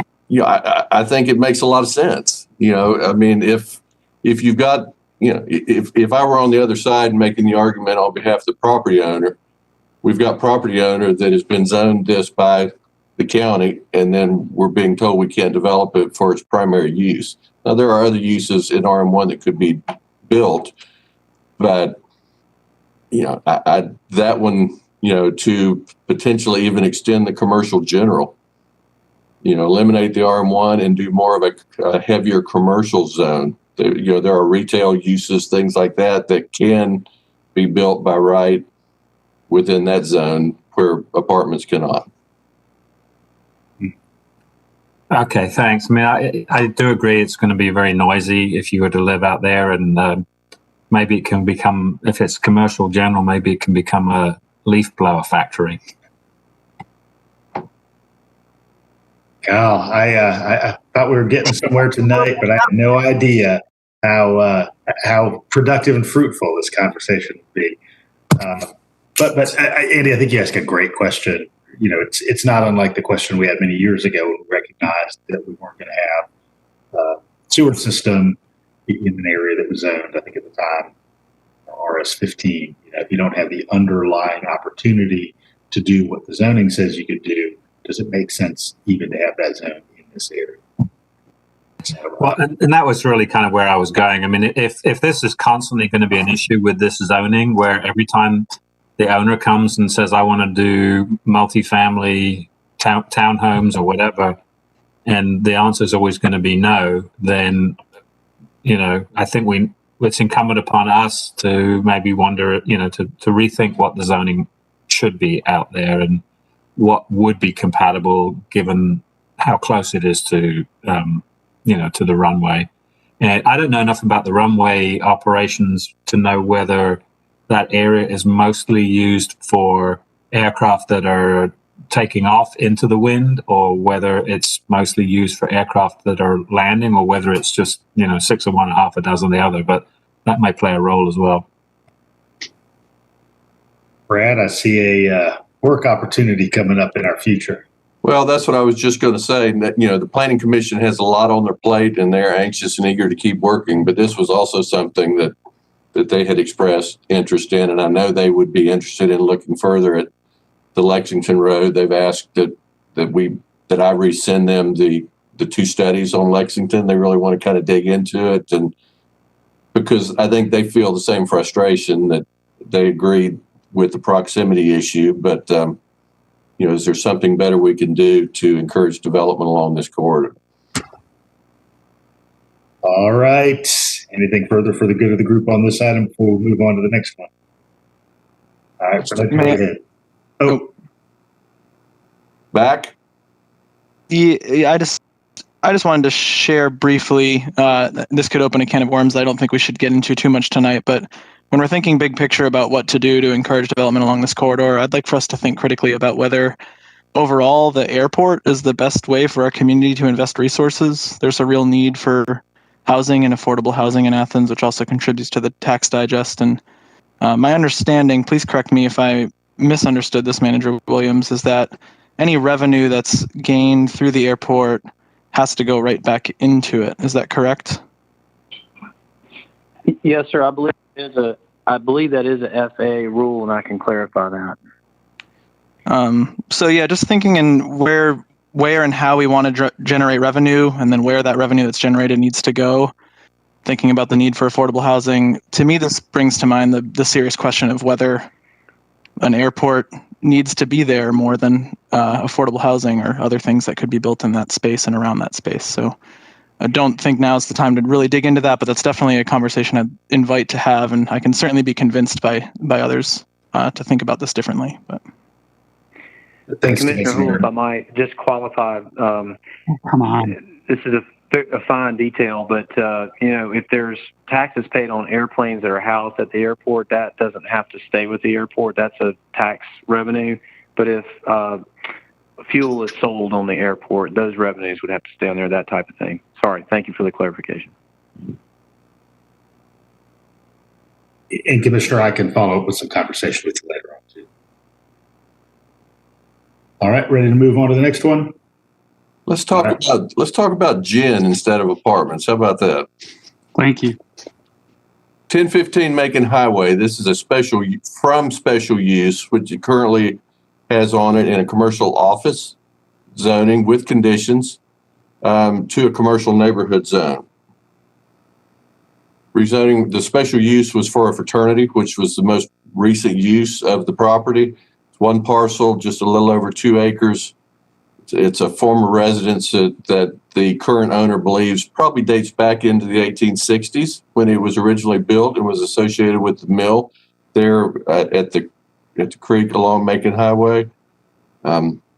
This is a straight rezoning, so let me be clear on that. When you don't get those a lot, there is a proposed use on it, but it is a concept at this point. If the property were to be rezoned, they're still subject to any conditions placed on the property, but they would be allowed to put any other use that is currently allowed in that zoning district.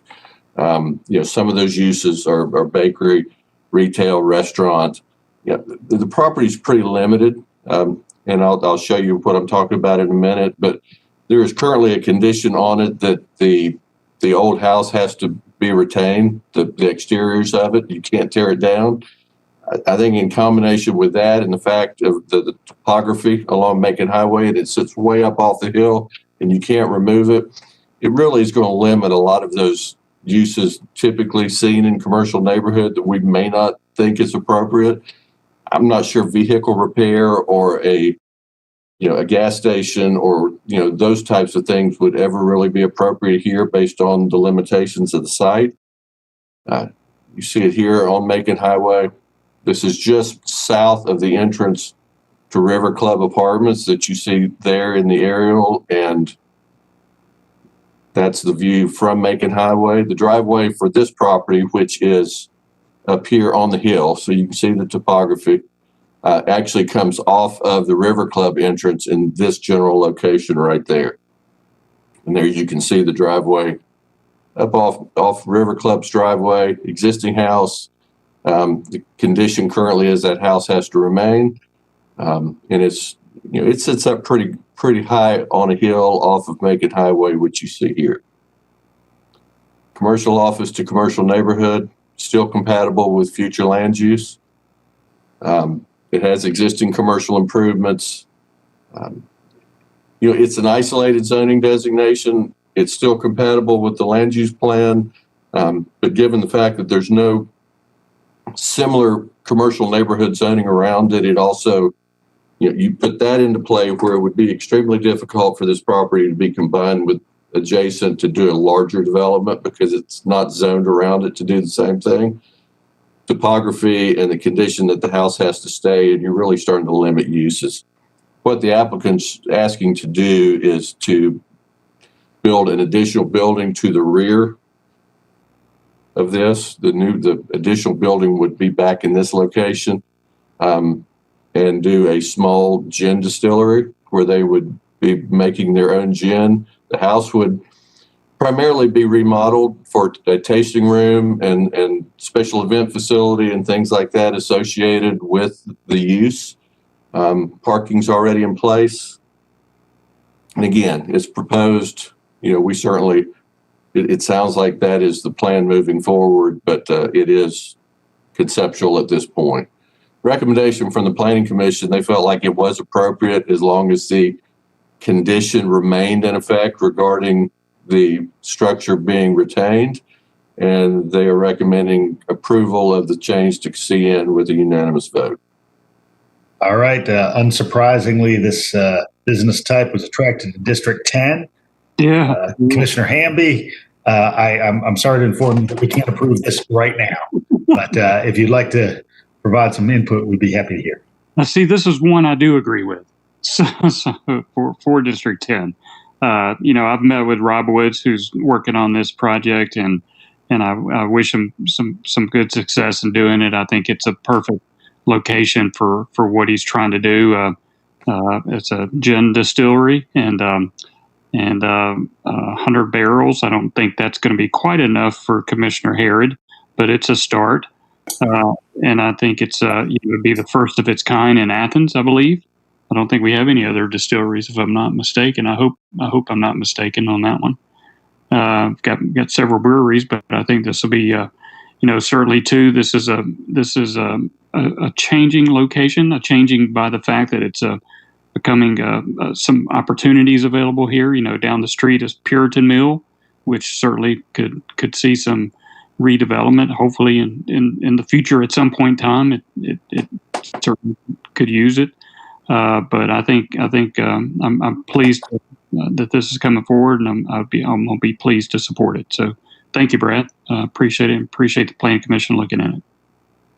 All right. Any further input on this side? Questions for Brad? I have one, Kelly. Yeah, go ahead, Andy. So I didn't have any problem with this, and I'm a big fan of gin, so that's good too. Although I'm not sure that I will be the only consumer of the Athens gin distillery total production. But Brad, is this the property?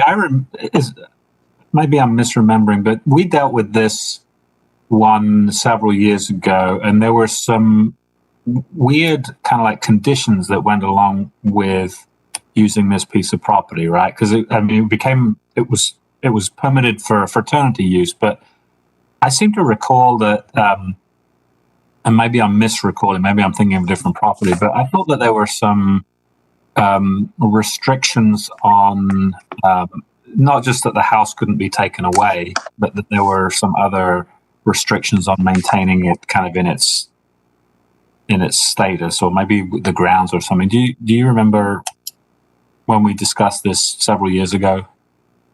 I remember the retention of the house, Commissioner. I don't remember the rest, but I would be more than happy to go back and see if I can find something else. And if I do, I would let all y'all know. I think when it was going through as the fraternity house, there was certainly a lot of concern with retention, but I don't recall another one. There may have been some special use, from what I remember, some special use conditions placed on it. But other than that, I don't think. Certainly, the Planning Commission has placed restrictions on here about the facade staying, and the owner's intent is to, keep it. He wants to keep it like it is. So. Okay, I don't have a problem with this. It just stuck in my mind for some reason that there was something a little bit more to this project possibly than simply retaining the house, but I could be misremembering. I'll see if I can find something. Any further questions on this one? Consent? Can't do consent. Sorry, Commissioner. All right, we'll be toasting, prospectively toasting soon based on the outcome of our December 1st meeting. All right, last item for tonight, Brad's going to talk about is update of our tree management ordinance. It looks like some kind of variety of cleanup. Brad, can you talk us through that? And I'm going to be quick on this one. Tree ordinance was originally adopted back in 2005, some 15 years ago. The Tree Council has had a real interest in going through the ordinance, and they've got a longer term interest in really digging in and making some larger, more deeper diving requests for modifications. I mean, even under the ordinance itself, really the group that brings forward amendments to this comes through landscape management and central services rather than planning department staff. One of our staff members has been working with them on it, but the amendments they have in front of you right now, they viewed as kind of some easy, low-hanging fruit to go in and make changes, in terms of updating some references, removing some dates that were now out of date.